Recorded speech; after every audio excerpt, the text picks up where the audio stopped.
సహోదరులు క్రమముగా ఉండుట, ఇక్కడ అనేకమైన టేప్ రికార్డులు క్రింద పెట్టబడి ఉంట నేను చూస్తున్నాను. బహుశా దీనిని అవన్నీ స్వీకరిస్తుంది. పరిశుద్ధాత్మ మీతో ఏమి చెప్పినది మీరు అది తెలుసుకోవాలనుకున్నట్లయితే ఇక్కడ సహోదరుల యొద్ద టేప్ రికార్డులు ఉండటం గమనిస్తున్నారే కదా, వారు వెనుకకు వాటిని మరలుస్తారు. ఖచ్చితంగా మీ సమస్యని మీరు పరిష్కరించవచ్చును.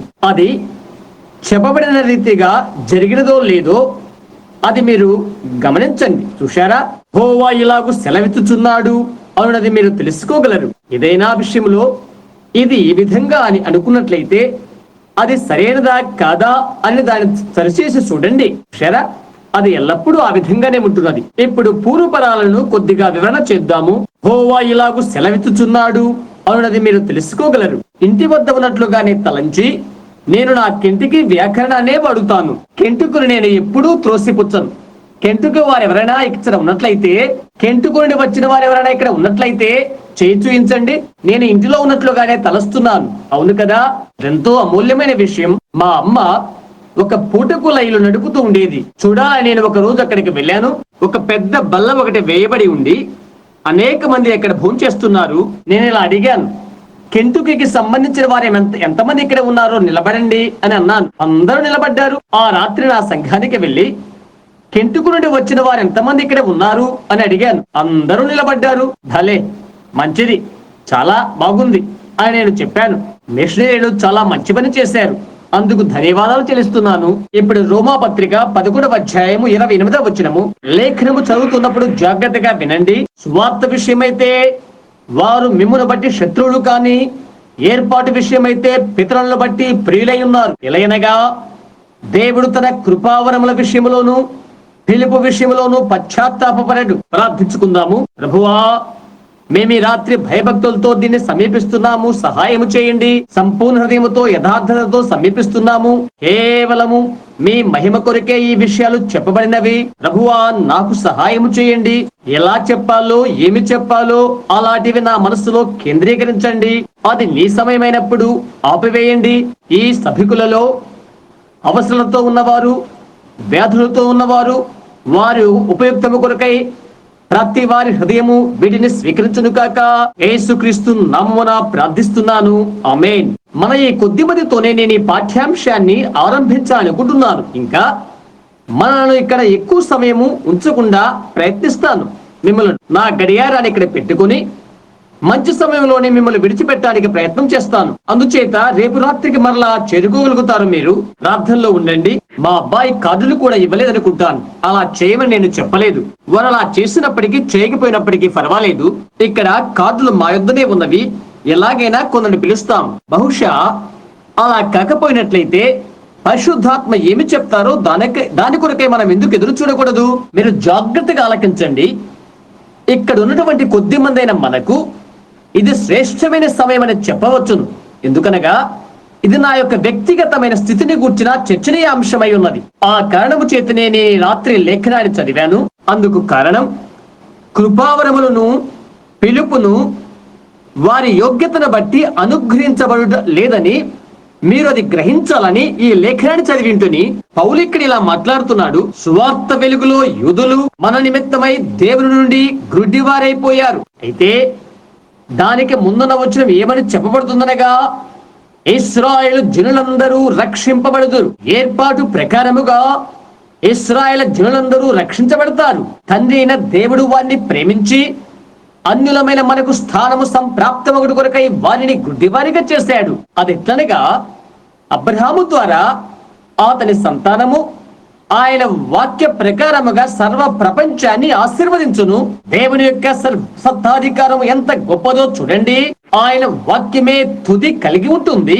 ఆయన మరొకటి కాలేడు. ఆయన మనలను ఏర్పాటు చేసుకున్నాడు. ఆయన యూదులను ఏర్పాటు చేసుకున్నాడు.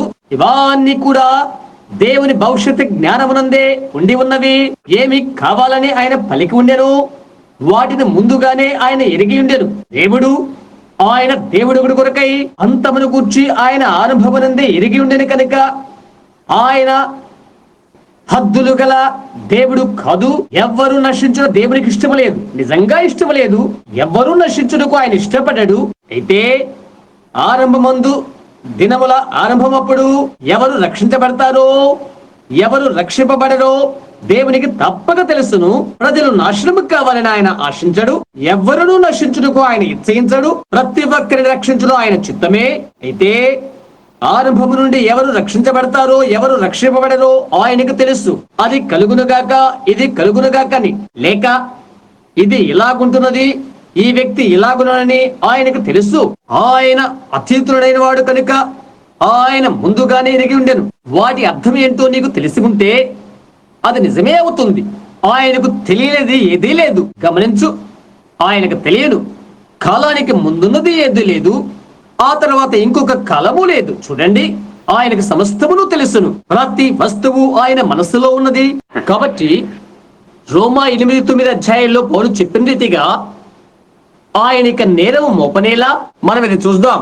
సువార్త ప్రకటించడం ఎలాగో అలాగే ఒకరు అడిగారు, ఇలాగునా సోదర బ్రహ్యాం, నీవు అది నమ్ముతున్నావా అని. ఆయన అన్నాను, నీవు కాల్వనిస్ట్ వాడవై ఉంటావు అని అన్నాడు అతడు. బైబిల్లో కాల్వనిస్ట్ అనేవాడు ఎంతకాలం ఉండునో నేను ఎంతకాలము కాల్వనిస్టునే. చెట్టుకు ఒక శాఖ ఉన్నది, అది కాల్వనిస్ట్ యొక్క నమ్మకం. అనేకమైన శాఖలు కూడా చెట్టుకుంటవి కూడా. ఒక చెట్టుకు ఒకటి కంటే ఎక్కువ శాఖలు ఉంటవి. నిత్యత్వం కూర్చున్న భద్రత కోసము అతడు దాని కొరకై ప్రాకులాడుతున్నాడు. ఆడు తర్వాత జాగ్రత్తలోనికి నీ వెళ్తావు, ఆ తర్వాత ఎక్కడో రాలిపోతావు. దానికి అంతం అనేది లేదు. అయితే నీవు కాల్వినిజమును గూర్చి అలా వెళ్ళినట్లయితే వెనుకగా వచ్చి ఆర్మినిజమును గూర్చి ఆరంభించు. చూశారా, మరొక శాఖ ఆ చెట్టుపై ఉంటున్నది. అలాగే ముందుకు వెళ్తుంటే ఆ మొత్తము కలిసి వృక్షమైపోతుంది. అందుచేత కాల్వినిజం లేఖనంలో ఉన్నట్లయితే నేను అది నమ్ముతాను. జగత్తుకు పునాది వేయబడక మునిపే దేవుడు ఎరిగి ఉంటాడని నేను నమ్ముతున్నాను. క్రీస్తునందు ఆయన సంఘాన్ని ఆయన ఏర్పరచుకుని జగత్తుకు పునాది వేయబడక మునిపే క్రీస్తును చంపి ఉన్నాడు. లేఖనము అలాగనని చెప్తుంది. జగత్తుకు పునాది వేయబడక మునిపే ఆయన దేవుని గొర్రెపిల్లగా చంపబడెను. చూడండి, యేసు ఇలా చెప్పాడు, జగత్తుకు పునాది వేయబడక మునిపే ఆయన మనలను ఎరిగి ఉన్నాడని యేసు చెప్పాడు. పౌలు ఇలాగ చెప్తున్నాడు, ఆయన మనలను ఎరిగి సృష్టి నిర్మాణము కాక మునిపే యేసుక్రీస్తునందు మనలను దత్త పుత్రులుగా స్వీకరించెను అని. ఆయనే మన దేవుడు, ఆయనే మన తండ్రి. కాబట్టి భీతి చెందిన అవసరం లేదు. చక్రాలు సరిగానే దొర్లిపోతున్నవి, ప్రతిదీ కాలబద్ధంగా నడుస్తున్నది. అందుచేత అయితే ఒక విషయం ఏంటంటే, మలుపులో చేరుకో, అది దాని గుర్చిన మేలై ఉంటుంది. అప్పుడు నీవు మలుపులో ఏ విధంగా పనిచేయాలో తెలుసుకుంటావు. ఎప్పుడు గమనించు, కృపావరములు పిలుపును పశ్చాత్తాపము లేకుండానే కలుగుతవి. ప్రభువునందు నా యొక్క పిలుపును లేఖన ప్రకారంగా అలా ఉంచుటకు అది ఒక్కడే నాకు మార్గమవుతుంది. నేను ఈ రాత్రి నా స్నేహితులతో ఇక్కడ ఉంటున్నాను. నా స్వవిషయమని తలంచగా దీనిని తప్పక గ్రహింపు చేసుకుంటారని నేను నమ్ముతున్నాను. అయితే మీరు ఒక గ్రాహ్యాన్ని కలిగి ఉండాలి, మరియు ప్రభు ఏమి చేస్తానని చెప్పాడో అది గ్రహించాలి. కదలుతున్న ఒక దాన్ని కనుగొని అది వెంబడించాలి. ఇప్పుడు ఆరంభమునందు ప్రప్రథ విషయం, నేనెప్పుడు దర్శనాన్ని జ్ఞాపకముచ్చుకుంటున్నాను. ప్రథమంగా నా మనస్సుకు నేను ప్రతిస్పందన చేసుకుంటాను. అది దర్శనం, ప్రభు నాకు అనుగ్రహించిన దర్శనం. చాలా సంవత్సరాల కింద నేను ఒక చిన్న బాలుడుగా ఉన్నాను. నా చేతిలో ఒక రాయి ఉంచుకున్నాను. క్షమించండి, నేను పొడుగాటి వస్త్రాలు ధరించుకున్నవి జ్ఞప్తి ఉన్నవి. మరి మీలో ఎవరికైనా చిన్న బిడ్డలు పొడవాటి వస్త్రాలు ధరించుకుని ఉండటం జ్ఞప్తి ఉందో లేదో? చిన్న బిడ్డలు అలాంటివి ధరించడం మీలో ఎంతమందికి జ్ఞాపకం ఉన్నది? అవును, పొడవైన వస్త్రాలు. మా యొక్క పాతకాలపు ఆ గుడిసెలో మేము నివాసం చేస్తున్నప్పుడు అది నాకు జ్ఞాపకం ఉన్నది. నేను నేల మీద ప్రాకుతూ ఉండేవాడను. ఎవరో నాకు తెలియదు. అయితే లోపలికి వచ్చారు. నా దుస్తులకు అమ్మ నీలిరంగు రిబ్బన్ ఉంచినది. నేను బాగా నడవగలుగుచుడిని. నేనప్పుడు దూగాడుతున్నప్పుడు మంచులో నా చెయ్యి ఇరుక్కుని పోయినది. వారి ఆ పాదాల మధ్య చలిమంటే కాచుకొనుచున్న వారి పాదాల యొద్ద ఉన్నటువంటి మంచు తింటూ ఉంటిని. అది చేసినందుకు కొరకై మా అమ్మ నన్ను లాగివేసింది. అది నాకు జ్ఞప్తుంది. ఇంకొక విషయం నాకు జ్ఞాపకం ఉన్నది. ఆ తర్వాత 2 సంవత్సరాల తర్వాత ఇంకొక రాయి నాకు తగిలింది. అది నాకు 3 సంవత్సరాల వయస్సు. నా తమ్ముడికి 2 సంవత్సరాలు కూడా రాలేదు. అందుచేత మేము వెనకాల పెరటిలో ఉండగా అక్కడ ఒక పాతకాలపు మొద్దుల కుప్ప ఉన్నది. అక్కడికి వారు కర్రలు తెచ్చి అవి నరుకుతూ ఉండేవారు.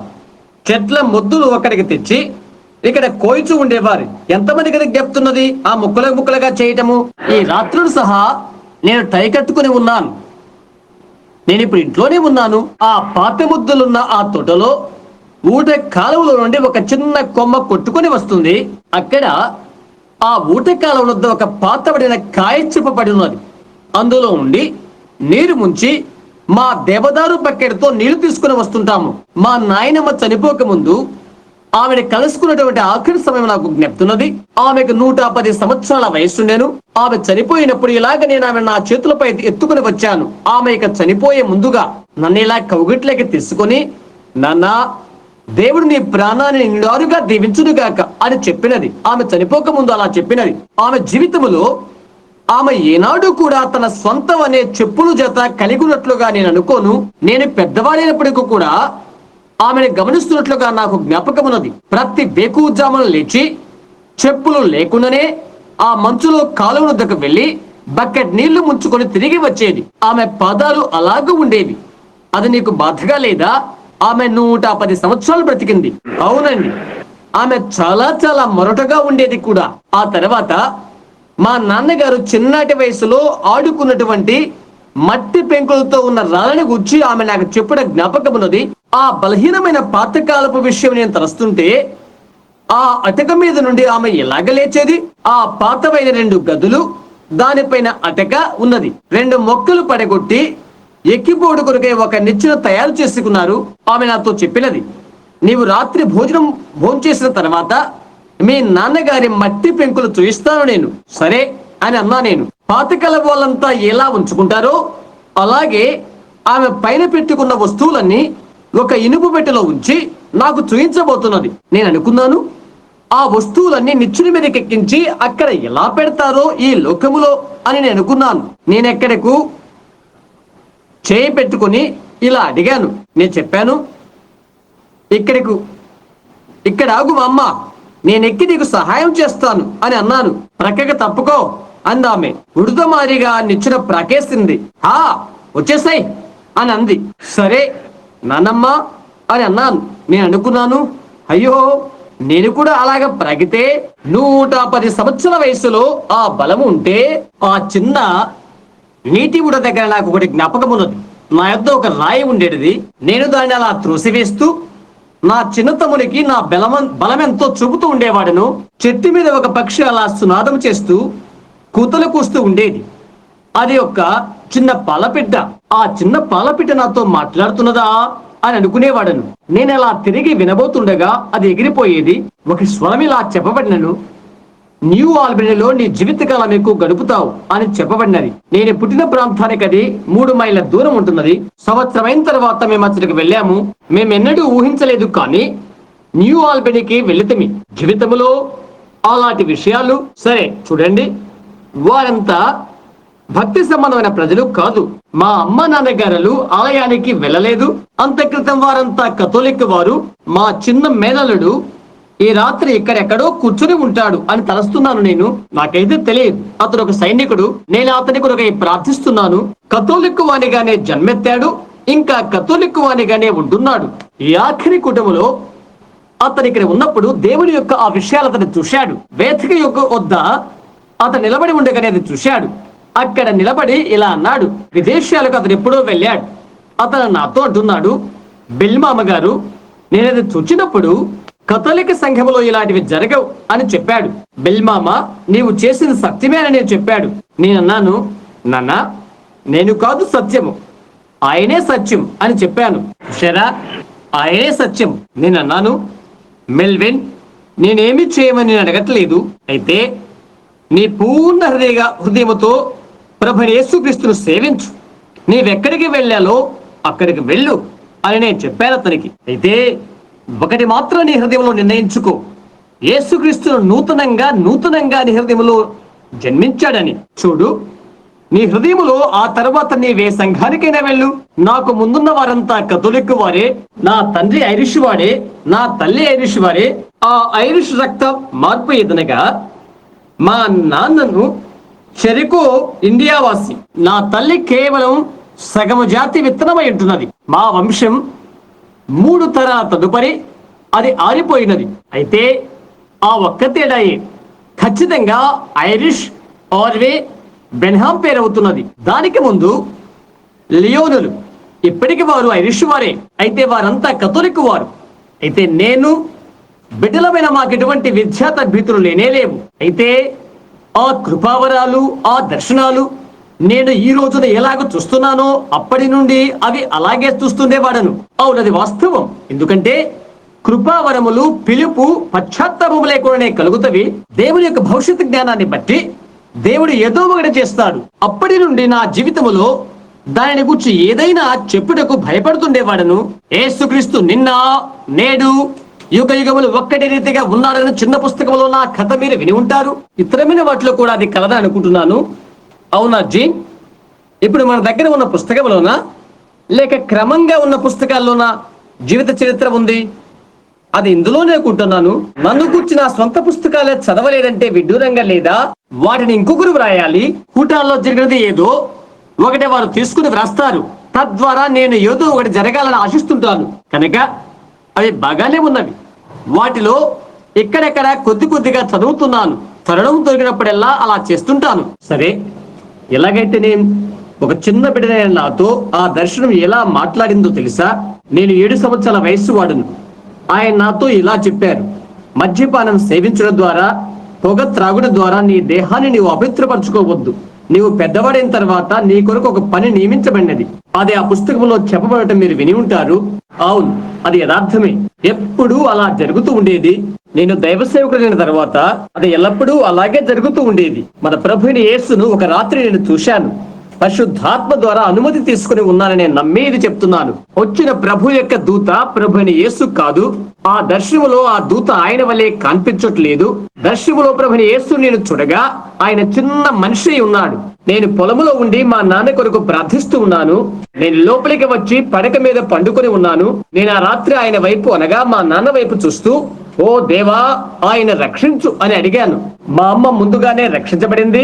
నేనే ఆమెకు బాప్తిసం ఇచ్చాను. ఆ తర్వాత నేను అలా అనుకున్నాను, ఓ మా నాన్న ఎక్కువగా త్రాగేవాడు. నేను ఆయన ప్రభుని యేసును అంగీకరించినట్లుగా చేస్తే అని అనుకున్నాను. నేను బయటికి వెళ్లి గది ముందరనున్న వాకిల దగ్గర చాప పైన పండుకొని ఉన్నాను. ఎవరో నాతో ఇలా చెప్పారు, లేచి నిలబడు అని. నేను లేచాను. నడుచుకుంటూ వెళ్లి నా వెనకాలన్న చీపురు పుల్లల పొలములోకి వెళ్ళాను. నా ముందర 10 అడుగుల ముందరగానే ఒక మనిషి నిలబడి ఉన్నాడు. తెల్లటి బట్టలు ధరించిన ఒక చిన్న వ్యక్తి. ఆయన తన చేతులు ఇలా కట్టుకుని ఉన్నాడు. భుజాల మీదకి తల వెంట్రుకలు వెళ్లాడుతున్నవి, చిన్న గడ్డము. ఈ విధంగా ఓరగా నా వైపు చూస్తున్నాడు. దీనవదముతో కనిపిస్తున్నాడు. అయితే ఆయన పాదాలు ఎలాగున్నవో నేను గ్రహించట్లేదు. ఒకటి ముందుకు, ఒకటి వెనుకకున్నట్లు ఉన్నవి. గాలి వీస్తున్నది. ఆయన వస్త్రం కదలుతున్నది. చీపురు పుల్లల పొలం ఊగుతుంది. నేను ఇలా తలంచాను, నన్ను నేనుగా సమర్థించుకుంటూ, ఒక్క నిమిషం, నేను నిద్రపోవడం లేదు కదా అని అనుకున్నాను. నేను ముందుకు వంగి చిన్న చీపురు పుల్లను ఒకటి తీసుకుని ముఖం పుల్ల మారిగా తీసుకున్నాను. అది నా నోట్లో పెట్టుకున్నాను. తిరిగి ఇంటి వైపు చూశాను. లేదే, నేను ఇక్కడ నాన్న కొరకు ప్రార్థిస్తున్నాను. ఎవరో ఇక్కడ రమ్మని చెప్పారు. ఇక్కడ ఒక మనుష్యుడు ఉన్నాడు. ఆయన ప్రభుని యేసు వలె కనిపిస్తున్నాడు అని నేను అనుకున్నాను. నేను అనుకుంటున్నాను, అలాగైతే ఆయన నేరుగా మా ఇల్లు ఎక్కడుందో అటువైపే చూస్తున్నాడు. అందుచేత నేను ఆయన చూడగలనేమోనని ఈ వైపును తిరిగాను. అలాగా ఆయన ముఖం వైపు భాగాన్ని చూశాను. ఆయన చూచుడుగా ఇలాగ తిరగవలసి ఉండేను. తిరిగి ఇలా చెప్పాను, ఆయన కదలనే లేదు. నేను ఆయన పిలవాలనుకున్నాను. యేసు అని అన్నాను. ఆయన అలాగా వెనుకకు తిరిగి చూశాడు. ఆయన చేతులు అలా చాచాడు. అది మాత్రం నాకు జ్ఞప్తున్నది. ఆయన పటమును చిత్రీకరించడానికి లోకంలో ఏ చిత్రకారుడు లేడు. ఆయన ముఖ కవకలకు చిత్రించడానికి ఎవరూ లేరు. నేను చూచినంత మట్టుకు హాఫ్మన్ యొక్క 30 సంవత్సరాల క్రీస్తు శిరస్సు ఎలాగున్నదో అలాగ ఉన్నాడు ఆయన. నేను ఉపయోగించే అన్ని కాగితాలపైన నేనది ఉంచి ఉన్నాను. ఎందుకంటే అది అలాగే కనిపిస్తుంది కాబట్టి. చాలా దగ్గరగా ఉన్నట్లు అనిపిస్తుంది. భూమికి అంతం ఆసన్నమైనప్పుడు దానితో మాట్లాడుతున్నటువంటి మనుషునిగా ఆయన కనిపించాడు. ఆయనను నేను సముదాయించుకునే వరకు ఆయన ఎంతో ప్రేమ కనికరాలతో ఉన్నాడు. తెల్లవారిన తర్వాత నన్ను నేనుగా చూసుకున్నాను. నన్ను నేనుగా చుచ్చుకుంటే పైజామా, చొక్కా కన్నీరుతో తడిచిపోయినవి. తిరిగి ఆ చీపురు పుల్ల పొలములోనికి నివాసం కొరకై చేరుకున్నాను. సేవకుడైన ఒక స్నేహితునికి నేను చెప్పాను. అతడు అన్నాడు, సరే బిల్లి, అది నిన్ను పిచ్చివానిగా చేస్తుంది, అది దయ్యం అని అతను చెప్పాడు. అలాంటి వాటితో నీవు మోసపోవద్దు అని అన్నాడు. ఆ సమయమందు నేను ఒక బాప్టిస్టు సేవకుడును, అటు తర్వాత ఇంకొక నా స్నేహితుడి దగ్గరికి వెళ్ళాను. అక్కడ కూర్చుండి దాన్ని గూర్చి అతనికి తెలియచేశాను. నేను అడిగాను ఇలాగన, సహోదరుడా, దాన్ని గూర్చి నీ అభిప్రాయం ఏంటి అని. సరే బిల్లి, నేను చెప్తాను. బైబిల్లో ఉన్నట్లుగా నీ బ్రతుకును నీవు కచ్చుకుంటూ బోధ చేస్తున్నట్లయితే, దేవుని కృపను మొదలైన వాటిని గురించి చెప్తూ వెళుతున్నట్లయితే, నేనేదో ఊహాజనితమైన దానిలోనికి వెళ్ళిపోతాను అని అన్నాడు అతను. నేను చెప్పాను, అయ్యా, ఏదో ఒక ఊహాజనిత స్థితిలోనికి వెళ్ళాలని కాదు నా తలంపు, అది ఏమై ఉంటుందా అని తెలుసుకోవాలని నా తాపత్రయం అని చెప్పాను. అతను అన్నాడు, బిల్లి, చాలా కాలం క్రిందట అవి సంఘాల్లో ఉండేవి. అయితే అపోస్తులు గతించిన తర్వాత అవి అంతటితో గతించిపోయినవి అని చెప్పాడు. ఇంకా ఇలా చెప్తున్నాడు, ఇప్పుడు మనం ఇలాంటి విషయాలు చూచినట్లయితే అవి చచ్చిన వారితో మాట్లాడుతూ దయ్యాలవుతున్నవని అన్నాడు. సహోదర మ్యాకెనీ, అని నీ వాళ్ళు అనుకుంటున్నావా అని నేను అడిగాను. అవునండి అని చెప్పాడు అతడు. అయ్యో దేవా, కనికరము చూపుము అని నేను అన్నాను. నేనన్నాను, ఓ సహోదర మ్యాకెనీ, దేవుడు నాకు అలాంటివి దయచేయడేమో, నాతో కలిసి ప్రార్థనలో ఉంటావా? నేను ఆయన ప్రేమిస్తున్నానని నీకు తెలుసు, నేను అలాంటి విషయాల్లో పొరపడను, నాతో ప్రార్థించు అని చెప్పాను. సహోదర బిల్లి, నేను చేస్తాను. కాబట్టి అప్పుడే ఆ పాద్రి గారి గదిలోకి మేము ప్రార్థనకు వెళ్ళాము. ఆ పిదప అనేకులైన సేవకులను అడిగాను, అదే జవాబు వస్తుంది. ఆ తర్వాత వారిని అడగాలంటే భయపడుతూ ఉండేవాడిని, ఎందుకంటే నేను దయ్యమని వారు తలంచదురని. నేను అలాగూ ఉండాలని అనుకోను, ఒకటేదో జరిగి ఉన్నదని నా హృదయానికి తెలుసు, అంతే. ఏదో ఒకటి నా హృదయంలో జరిగింది. ఆ విధంగా నేను ఎన్నడూ కూడా ఉండాలని నేను కోరుకోను. ఆ తర్వాత కొన్ని సంవత్సరాల తర్వాత నేను ఎక్కడైతే సంఘ సభ్యునిగా ఉంటినో ఆ ప్రప్రథమ బాప్టిస్ట్ చర్చిలో ఒక రోజు నేను ఒకటింటి విని ఒకరి ఇలా చెప్పుకుంటా వింటిని, చూడు, నీవెక్కడకు గత రాత్రి వెళ్లి పరిశుద్ధ గుండ్రాళ్ళ శబ్దం విని ఉండవచ్చు అని. పరిశుద్ధ గుండ్రాళ్ళ అని నేను అనుకున్నాను. వాల్ జాన్సన్ అనే పాటల నాయకుడు ఒకరు నాకు స్నేహితుడు. సహోదరుడు వాల్, అదంటే ఏంటి అని అడిగాను. అది పెంతెకోస్తు వాళ్ళ మంద అని చెప్పాడు. ఏంటి అని అడిగాను. పెంతెకోస్తు వారు అని అన్నాడు. బిల్లి, నేను ఎప్పుడైనా చూశావా అని అడిగాడు. వారు నేల మీద పడి దొర్లుతూ క్రిందకు పైకి ఎగురుతూ ఉంటారు అని చెప్పాడు. వారు ఏదో ఒక రకమైన అర్థం లేని అన్ని భాషలతో మాట్లాడతారని చెప్పుకుంటారు. వారు రక్షింపబడిన వారు కాదు అని చెప్పాడు. వారు ఎక్కడ ఉన్నారు అని అడిగాను. ఓ, అక్కడ చిన్న గుడారాలు వేసి కూటాలు జరిగిస్తున్నారు, లూయిస్ విల్లకు ఆ ప్రక్కన. బహుశా నల్లజాతి వారు కావచ్చు అని అన్నాడు. అవునా అని అన్నాను. చాలా మంది తెల్లవారు కూడా అక్కడ ఉన్నారు అని చెప్తున్నాడు. నేను అడిగాను, వారు కూడా అది చేస్తున్నారా? అవునవును, వారు కూడా చేస్తున్నారు అని చెప్పాడు. అరే, వింతగా ఉందే, అలాంటి వారితో వీరు కలిసిపోవడం వింతగా ఉందే అని అన్నాను. ఒక ఆదివారం ఉదయాన అలాంటి విషయాలే మనకు కావాలి అని అన్నాను. నేను దాన్ని ఎన్నడూ మరవలేను. అతను తనకున్న అజీర్ణము చేత ఎండిన నారింజపై తోలు తింటున్నాడు. నిన్నటి దినానాది ఎలాగుందో అలాగే చూడగలను. నేను అనుకున్నాను, ఏదో ఒక రకమైన అర్థం లేని మాటలు క్రిందకు పైకి ఎగరడం, ఇక ఆ తర్వాత ఎటువంటి భక్తిని వారు పొందుకుంటారో అని అనుకుని ఇక వెళ్ళిపోయాను. ఆ తర్వాత నేను ఒక వృద్ధుని కలిశాను. ఆయన ఇప్పుడు ఇక్కడే ఉన్నారు, లేక సంఘమునందే వారు ఉంటున్నారు. ఆయన పేరు జాన్ రైన్. పొడవాటి గడ్డము, పొడవాటి శిరోజనాలు అతను కలిగి ఉంటున్నాడు. బహుశా ఇక్కడ ఉండి ఉండవచ్చును. దావీదుపురమైన బెంటిన్ హార్బర్ నుండి ఇక్కడికి వచ్చి ఉంటారు అనుకుంటున్నాను. లూయిస్ విల్ లో వారికి ఒక స్థలం ఉన్నది. ఆ స్థలాన్ని వారు ప్రవక్తల పాఠశాల అని అక్కడ వారు పిలుచుకుంటున్నారు. అందుచేత అదేంటో తెలుసుకోవాలని నేను అక్కడికి వెళ్ళాలని తలంచాను. సరే, ఎవరు కూడా అక్కడ నేలపైన దొల్లడం నేను చూడలేదు. అయితే వారికి ఒక విచిత్రమైన సిద్ధాంతాన్ని వారు కలిగి ఉన్నారు. అక్కడే నేను ఈ వృద్ధుడైన ఈ మనిషిని కనుగొన్నాను. అతడు తన స్థలానికి నన్ను రమ్మని ఆహ్వానించాడు కూడా. నేను సెలవుల్లో అక్కడికి వెళ్ళాను. ఒక రోజు నేను ఇచ్చట ఉండి అతని ఇంటికి వెళితని అతడు వెళ్ళిపోయాడు. ఇండియానా పోలీసులకు ఎక్కడికో వెళ్ళాడు. ప్రభు అతని భార్యను తీసుకున్నాడు అని చెప్పబడినది. ఆ మనుష్యుడు అలా పరిగెత్తుతాడని నీవు అనుకుంటున్నావా అని నేను అన్నాను. ఆమె చెప్పినది, ఓ, ఆయన దేవుని సేవకుడు. కొన్ని వారాల క్రితమే ఆ బలహీనమైనది మృతమైపోయినదని నేను విన్నాను. అతన్ని ఆమె ఎంతగానో సన్మానించేది. అయ్యో, అలాంటి భార్యనే కలిగి ఉండాలి. అవును, అది వాస్తవం. ఎలాగైనా అతడు సరైన వాడే. నేను అన్నాను, సరే సహోదరు రాయ్, నీవిక్కడనే ఉన్నావా? అతను ఇక్కడ లేడు, క్రితం దినం ఉన్నాడు. అబ్బాయిలు అవునా? అవును. వారేది కలిగి ఉంటారో దానితోనే వారు తమ జీవనము గడుపుతుండేవారు.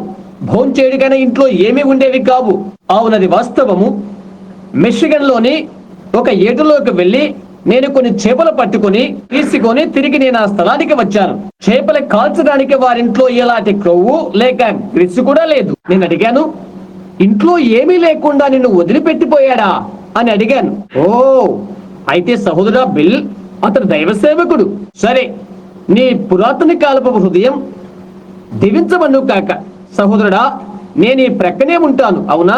నీ భర్తను కూర్చుని వారా తలంచు. అందుకొరకై నీతో ఏకీభించి నీ ప్రక్కనే ఉంటాను. అవును, ఈనాడు అలాంటి స్త్రీలు ఎందరో మనకు అవసరమై ఉన్నారు.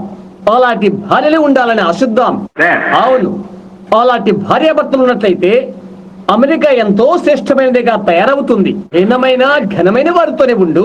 అందును బట్టి అనేకములైన విడాకులు అనేవి ఉండబోవు. ఆ తర్వాత నేను వెళ్ళిపోయాను. నా రహదారి ప్రయాణంలో అది నాకు ఒక వింతైన విషయమే.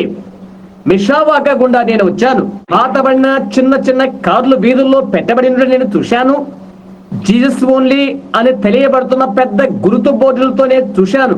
జీసస్ ఓన్లీ, యేసు మాత్రమే అంటే ఏమై ఉంటున్నది? అది ఒక మతమై ఉండాలి అని నేను అనుకున్నాను. ఆ తర్వాత ముందుకు వెళ్ళాను. ఇక్కడున్న సైకిళ్లపై యేసు మాత్రమే, జీసస్ ఓన్లీ అని ఉన్నది. కేడిలాక్స్ కార్ల మీద, మోడల్ T4 కార్ల మీద యేసు మాత్రమే, జీసస్ ఓన్లీ అని ఉన్నది. భలే అద్భుతం, అది ఏమై ఉంటుంది అని నేను అనుకున్నాను. కాబట్టి నేను అక్కడికి వెళ్ళాను. తదుపరి అది 1500 2000 మంది కూడుకొని ఉన్న మత సంబంధమైన కూటమని తెలుసుకున్నాను.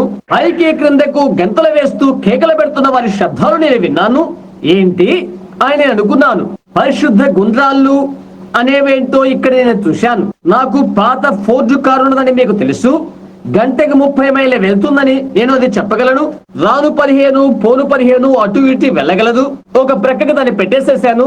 అలా నిలుపు చేయడానికి నాకు స్థలము దొరికినది. వెనుక స్థలానికి నడిచి వెళ్ళిపోయాను. నడుస్తూ అటు ఇటు చూశాను. అందరూ చక్కగా నిలబడ్డారు. వారు తల్లపైగా చూశాను. వారంతా ఎగురుతూ కేకలు వేస్తూ అటు ఇటు పడుతూ ఉన్నారు. ఏం ప్రజలు వీరు అని అనుకున్నాను. చాలాసేపు నేను అక్కడ నిలబడిన తర్వాత కొంత సముదాయించుకున్నాను. అది మంచిగా అనిపించినది. మంచిది. ఆ ప్రజల్లో తప్పేమీ కనిపించట్లేదు. వారు పిచ్చివారు కాదు. కొంతమందితో నేను మాట్లాడగలిగి ఉన్నాను. వారు మంచి ప్రజలే. సరే, నేను వెళ్ళి ఆ రాత్రంతా అక్కడ గడిపిన తర్వాత ఆ రాత్రి అదే తర్వాత రోజు నేను లోనికి వెళ్ళాను. నా జీవిత కథ చెప్తున్నప్పుడే మీరు విని ఉంటారు. ప్లాట్ఫామ్ మీద అనగా వేదిక పైన 150 లేక 200 లేక అంతకంటే ఎక్కువ మంది సేవకులతో కలిసి నేను అక్కడ ఉన్నాను. ఎవరెవరు ఎక్కడి నుండి వచ్చారో అక్కడ నిలబడి చెప్పడం వారు కోరారు.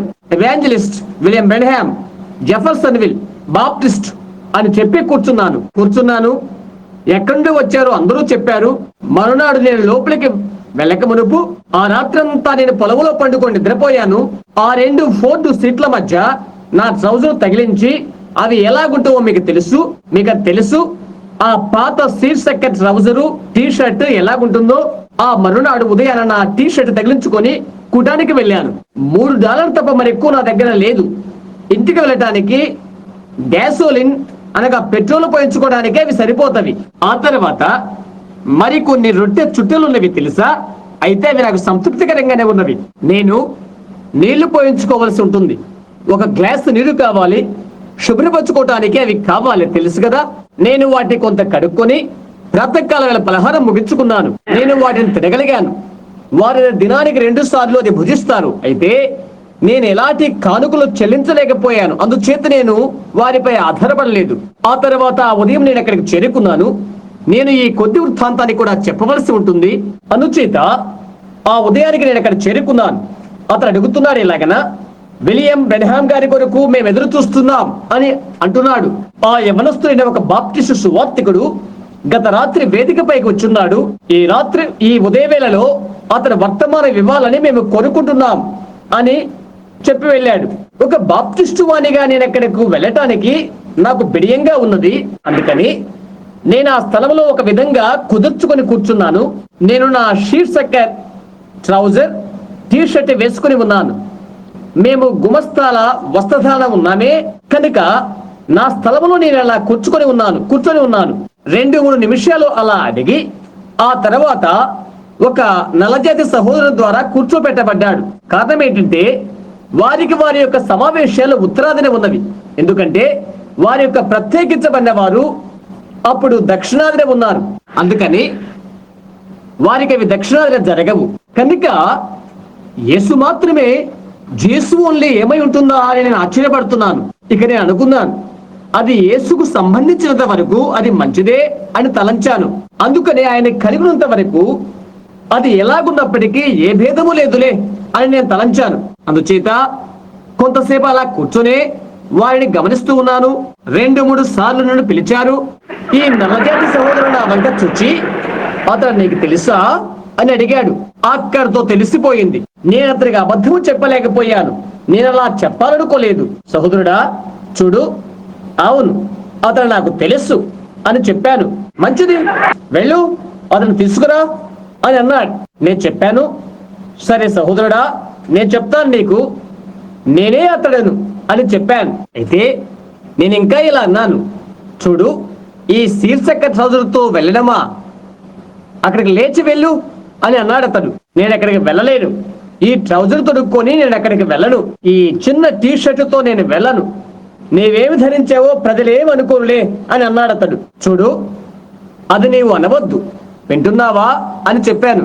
చూడు శీర్షక ట్రౌజర్ వేసుకుని ఉన్నాను, నేను ఎక్కడికి వెళ్ళను అని నేను చెప్పాను. విలియం బ్రెనహాం యొక్క పూర్వపరాలు ఎవరికైనా తెలుసు అని చెప్తున్నాను. అతడు ఇక్కడ ఉన్నాడు, అతడు ఇక్కడే ఉన్నాడు అని అన్నాడు అతడు. అయ్యయ్యో నా ముఖం కందిపోయింది తెలుసా, టై కట్టుకోలేదు తెలుసా, ఈ చిన్న టీ షర్ట్ వేసుకుని ఉన్నాను, చొక్కాయి చేయి భాగం ఈ విధంగా ఉంది, నా చెవులు గింగరెత్తిపోతుండగా అక్కడికి ఇలా నడుచుకుంటూ వెళ్ళాను. మైక్రోఫోన్ దగ్గర నేను ఎప్పుడు నిలబడి ఉండలేదు కనుక నేను అక్కడకు ప్రసంగం చేయుటకు వెళ్ళాను.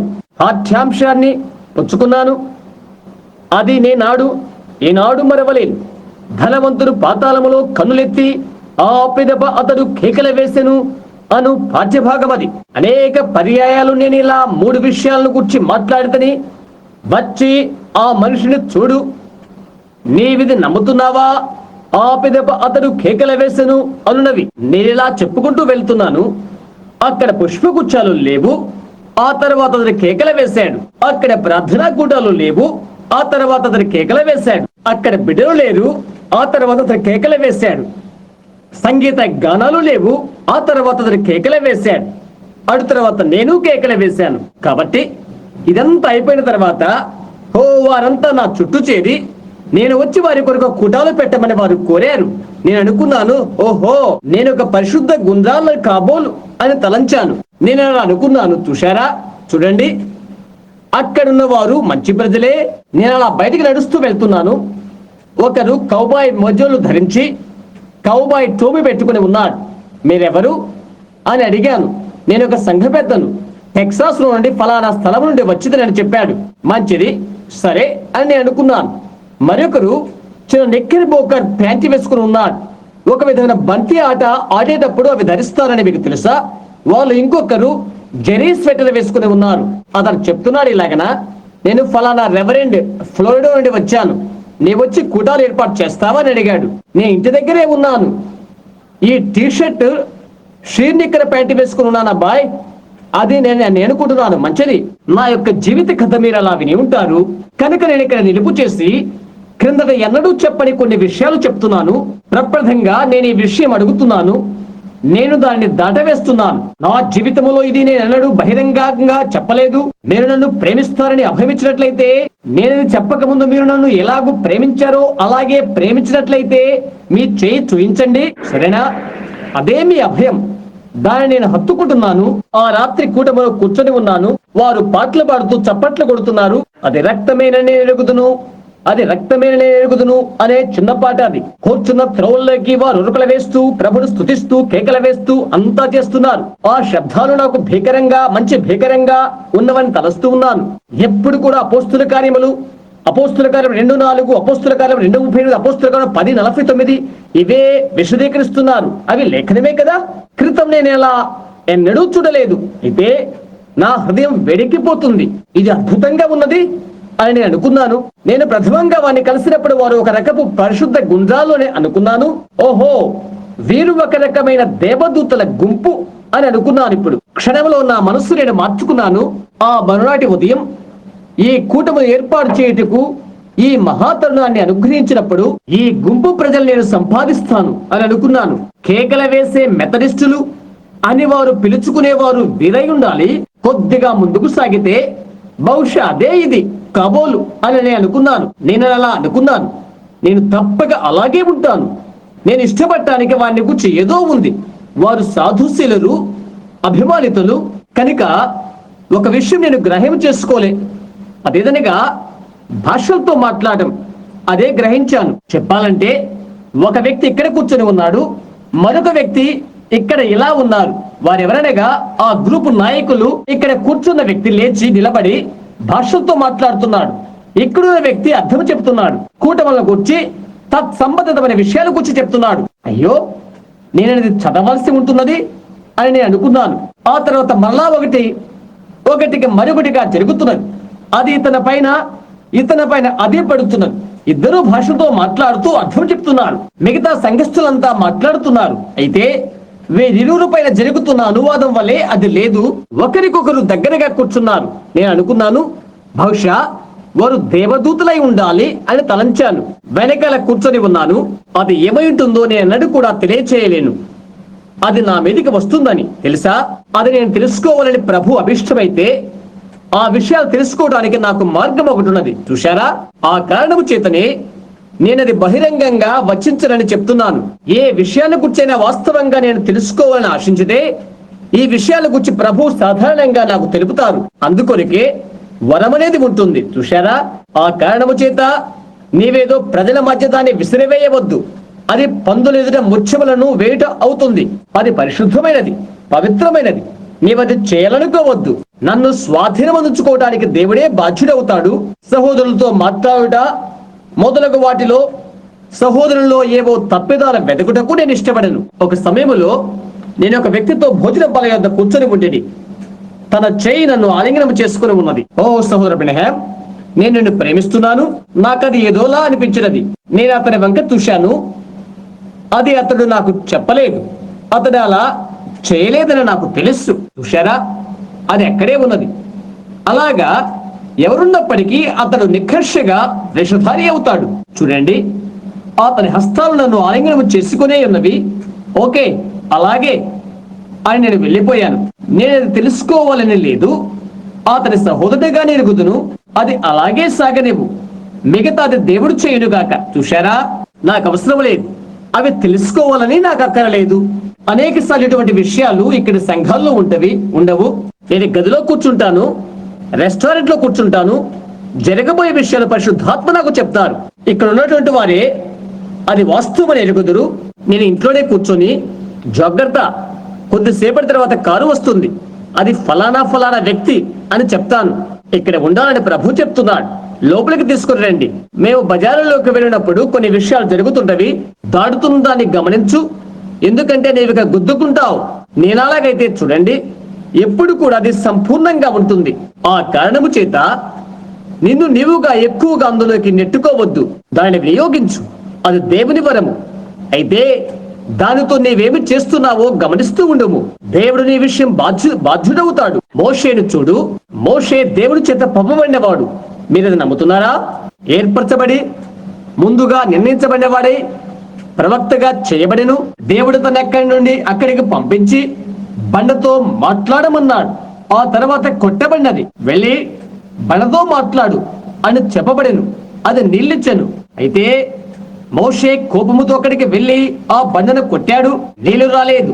మరలా అతను కొట్టాడు. రుహులారా, ఈ బండలో ఉండి నీళ్లు రావాలా అని చెప్పాడు. దేవుడు ఏం చేశాడో మీరు గమనించారా? నీరైతే వచ్చినది. మోషే ఇక్కడికి రా, దానితో అంతం అదే. చూశారా? ఆ విషయాలను మీరు గమనించాలి. దైవిక వరాలతో మీరేమి చేస్తున్నారో మీరు గమనించాలి. ఒక ప్రసంగికుడు మాదిరిగా అనర్ఘలమైన ఒక మంచి ప్రసంగికుడు లేచి వెళ్లి ప్రసంగం చేస్తాడు. కేవలము కానుకలు ధనార్జన కోసం చేస్తాడు. అందుకొరకు దేవుడు తన్ని లెక్కడుగుతాడు. అవునది వాస్తవం. దైవిక సంబంధమైన వరములతో నీవేమి చేస్తున్నావో నీవు గమనించవలసి ఉన్నది. లేక ఏదో గొప్ప ఘనత సంపాదించుకోవడం కొరకో, లేక ఏదో ఒక సంఘానికి ఒక ఖ్యాతిని తెచ్చుట కొరకో, లేక తనకు తానే గొప్ప పేరు సంపాదించుకోవడం కొరకో ప్రయత్నాలు చేయుట. నేను 2 లేక 3 రాత్రులు కుడిగల ఉండి ధైర్యంతో ఎక్కడో నివసించి అనుభవంతో అక్కడ ఉంటాను. దాని భావం ఏంటో తెలుసా? అవునండి, దేవుడు ఆయన హస్తాన్ని నీపై ఎక్కడ పెట్టినాడో ఎప్పుడు కూడా అక్కడే ఉండు. అది లోపలి జీవనమై ఉంటుంది, గుర్తించు. కాబట్టి ఈ దినాన్ని నేను అలా అనుకున్నాను. సరే, నడుస్తూ వెళ్తున్నాను. ఆ ప్రజలంతా చూచి నేను భీతి చెందిపోయాను. వారిని గురించి నేను తెలుసుకోవాలనుకుంటున్నాను అని అనుకున్నాను. బయట వరండాలో కూటం ముగించబడిన తర్వాత వారి కొరికే నేను వీక్షిస్తూ ఉన్నాను. అటు ఇటు చూశాను. వారిలో ఒకరిని కనుగొన్నాను. బాగున్నారండి అని అడిగాను. మీరెలా ఉన్నారు అని అడిగాడు అతడు. ఈ ఉదయాన్నే ప్రసంగించిన యవనస్తుడైన ప్రసంగికుడు నీవేనా అని అడిగాడు. నేనప్పుడు 23 సంవత్సరాల వయస్కుడు వాడను. అవునండి అని చెప్పాను. నీ పేరు అని అడిగాడు అతడు. బ్రెన్హామ్ అని చెప్పాను. నీ పేరు అని అడిగాను. అతని పేరు చెప్పాడు. సరే, నేనిప్పుడు అతని మనసుతో సంఘీభావన చేసినట్లయితే అని నేను అనుకున్నాను. ప్రతిస్పందన ఏమవుతుందో అని ఎరుకనే అలా తలంచాను. మంచిదండి అని నేను అన్నాను. నాకు లేనిది మీరంతా కలిగి ఉన్నారు అని నేను చెప్పాను. నీవు విశ్వసించినప్పుడు పరిశుద్ధాత్మ పొందావా అని అడిగాడు. నేను ఒక బాప్టిస్టు వాడను అని అన్నాను. అతను అడిగాడు, అయితే నీవు విశ్వసించినప్పుడు పరిశుద్ధాత్మ పొందావా? మంచిది. అంటే నీ అర్థమేంటి సహోదరుడా అని అడిగాను. మీరంతా ఏమి కలిగి ఉన్నారో అది నాకు లేదు, అది మాత్రం నాకు తెలుసు అని నేను చెప్పాను. ఎందుకంటే మీరేదో బలమైనది ఒకటి కలిగి ఉన్నారు అది అని నేను అన్నాను. నేనెప్పుడైనా భాషలతో మాట్లాడితేవా?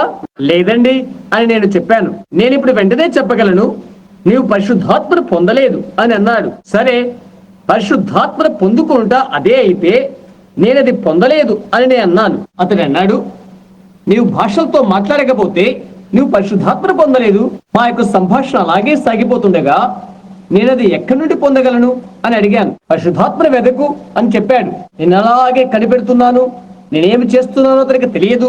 అయితే అతనికి ఏదో విడ్డూరం కనిపించదని నాకు తెలుసు. ఎందుకంటే అతను నా వైపు చూస్తున్నప్పుడు అతని కన్నులదోలాగా చూస్తున్నాడు. అయితే వాస్తవంగా అతడు క్రైస్తవుడే. అతను 100కి 100 పాళ్ళు నిష్కర్షంగా క్రైస్తవుడే. అవునది వాస్తవం. అది ఇక్కడే ఉన్నది. దేవునికి స్తోత్రం అని నేను అనుకున్నాను. బలిపీఠం దగ్గరికి ఎక్కడికో ఒక చోటుకు నేను చేరుకోవాలి. బయటికి వెళ్ళాను. అటు ఇటు చూశాను.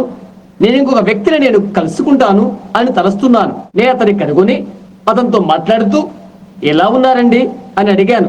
అతను అన్నాడు, ఏ సంఘానికి నీవు సంబంధించిన వాడవు? నీవు బాప్టిస్టు వాడవని వారు చెప్పారే అని అన్నా అతడు. అవును అని చెప్పాను. నీవింతవరకు పరిశుద్ధాత్మను పొందలేదు అవును కదా అని అడిగాడు. నాకు తెలియదు అని నేను అన్నాను. నీవు ఎప్పుడైనా భాషలో మాట్లాడావా అని అడిగాడు. లేదండి అని చెప్పాను. నీవు పొందలేదు అని అన్నాడు. మీరంతా పొందుకున్నదేదో అది నేను పొందలేదు, అది నాకు తెలుసు అని చెప్పాను. అయితే సహోదరుడా, నేను నిజంగా అందుకొరకై అపేక్షిస్తున్నాను. సరే, నీళ్లు సిద్ధంగా ఉన్నవి అని అన్నాడు. నేను చెప్పాను, నేను బాప్తిస్మం తీసుకున్నాను అని చెప్పాను. అయితే మీరంతా పొందుకున్నది నేను పొందుకోలేదు, మీరు కలిగి ఉన్నది అది నిజంగా నాకు కావాలి అని చెప్పాను. మంచిది, అది చాలా మంచిది అన్నాడు. నేను అతన్ని పట్టుకోవాలని ప్రయత్నం చేస్తున్నాను. ఆ తర్వాత చెట్టు చివరికి ఆ ఎదుటి మనిషి మనోభావాన్ని నేను పట్టివేసిన తర్వాత బలహీనుడైన వేషధారితో నేను ఎవరైనా మాట్లాడితే అలాంటి వారిలో అతడు ఒకడై ఉంటాడు. అతని భార్య నల్ల వెంట్రుకలు కలిగి ఉన్న స్త్రీ. అతడు ఒక అందమైన స్త్రీతో చెడ్డ సంపర్కము కలిగి 2 బిడ్డలు కలిగి ఉన్నాడు. త్రాగుడు, సారాయి అంగడికి తిరగడం, ఇలా రకరకాల అలవాట్లు. అయినప్పటికీ భాషలతో మాట్లాడుతున్నాడు, ప్రవచిస్తున్నాడు. ఆ తర్వాత ప్రభువా నన్ను క్షమించు అని చెప్పి ఇంటికి వెళ్ళిపోయాను. అవునది వాస్తవం, నేను అది అర్థం చేసుకోలేదు అని చెప్పాను. ఆ వేషధారి మీద ఆశీర్వదించబడిన పరిశుద్ధాత్మ కృమ్మనివ్వనట్లా అగుపించుట కానేరదే. అంతే. ఈ సుదీర్ఘ కాలం అంతా నేను పట్టణం చేస్తూ ప్రార్థన చేస్తున్నాను. నేను వారితో కలిసి వెళ్ళినట్లయితే అదంతా ఏంటో నేను తెలుసుకొనవచ్చునేమో అని అనుకున్నాను. ఇక్కడేమో స్వచ్ఛమైన క్రైస్తవుడు, మరొకడేమో నిజమైన వేషధారి. అదేమై ఉంటుంది అని తలంచాను. ఓ దేవా, బహుశా నాలో ఏదో ఒక తప్పున్నది అని అనుకున్నాను. మూలాధారం నమ్మే నేను అదంతా బైబిల్లో ఉన్నదే అని అన్నాను. అది అలాగే ఉండాలి. నాకైతే జరిగేదంతా బైబిల్లో ఉండే అది జరగవలసి ఉన్నది. లేనట్లయితే అది వాస్తవమైనది కాదు. అది ఎక్కడుండే రావాలి. అది బైబిల్ నుండి నిర్ధారణ చేయబడాలి. ఏదో ఒక చోట కాదు సుమా. అయితే అది బైబిల్ అంతటిలో కూడా అది ఉండవలసి ఉన్నది. నేనది నమ్మాలి. అది వాస్తవమైన అతుకే కావాలి. ప్రతి లేఖనానికి అది ఏకీభవించాలి. లేనట్లయితే నేనది నమ్మను. కాబట్టి పౌలు చెప్తున్నాడు, పరలోకం నుండి దిగి వచ్చిన దూత మరొక సువార్తను ప్రకటించినట్లయితే అతడు శాపగ్రస్తుడుగాక. కనుక నేను బైబిల్ నమ్ముతాను. అలాంటిది బైబిల్లో నేను చూడలేదు అని అన్నాను. 2 సంవత్సరాల తర్వాత నా భార్యను మొదలగు తదితరం నేను పోగొట్టుకున్న తర్వాత నేను గ్రీన్ మిల్ లో ఉన్నాను. అది నా పరిచయ స్థలం. ప్రార్థిస్తున్నాను. తిరిగి నా గుహలోకి 2-3 దినాలు వెళ్ళాను. 2 దినాలైనది. కొద్దిగా గాలి పీల్చుకుంటూ కొరకు అలా బయటకు వెళ్ళాను. నేను అలా బయటకు నడుస్తూ వెళ్తూ అక్కడ మొద్దు చివర భాగాన నా బైబిల్ పెట్టి వెళ్ళాను. మీరు లోనికి వస్తున్నప్పుడు ఒక పాత చెట్టు గాలి వీస్తూ ఉంటుంది. దానికి ముండ్ల గరిటె మారిగా ఒకటి ఉన్నది. దాని ముండ్లు ఇలా పెట్టబడి ఉన్నది. చెట్టు ఇలా వంగి ఉన్నది. నేను ఆ దూల పొద్దున అలా పెట్టి రాత్రిపూట అక్కడ పండుకునేవాడను. ఇలా ఆకాశం వంక చూస్తూ పండుకునేవాడను. నా చెయ్యి ఆ దూలం పైన అలా పెట్టి కొన్నిసార్లు ఈ విధంగా పండుకొని ప్రార్థిస్తుంటాను. అనేక దినాలు అక్కడ ఉన్న తర్వాత ఏమీ తినకుండా త్రాగకుండా ప్రార్థించాను. కొద్దిగా మంచి గాలి పీల్చుకోవడం కొరకై బయటకు వెళ్ళాను. ఆ గుహలో ఉండి చలిగా తేమగా అక్కడ ఉన్నది. అందుచేత మరలా బయటికి వచ్చి క్రితం దినం ఎక్కడుంచానో అక్కడ నా బైబిల్ పెట్టాను. హెబ్రీ 6వ అధ్యాయముకు అది తిరిగినది. నేను చదవడానికి ప్రారంభించాను. నిర్జీవ క్రియలు విడిచిపెట్టి సంపూర్ణమైనకు సాగిపోవుదాం మొదలగునవి. ఒక్కసారి వెలిగింపబడి పరలోక సంబంధ వరములు రుచి చూచి పిలుపులో పాలు అయిన వారు మొదలగున చదువుతున్నాను. ఇలా చెప్పబడినది. అయితే ముళ్ళ తుప్పలు గచ్చ తీగలు పెరిగినవి కనుక విసర్జింపబడిను. భూమిపై తిరుగుచు తరచుగా కురియు వర్షము త్రాగి భూమిపై తరచుగా కురియు వర్షము త్రాగి అనుకూలమైనది ఫలించక విసర్జింపబడి ముళ్ళ తీగలు గచ్చ తీగలు పెరిగిన యెడల విసర్జింపబడును. ఒకటి వెళ్ళి అక్కడేముందని నేను అనుకున్నాను. నన్ను ఇక్కడ మేల్కొలు పొందేవారో నేను విన్నాను.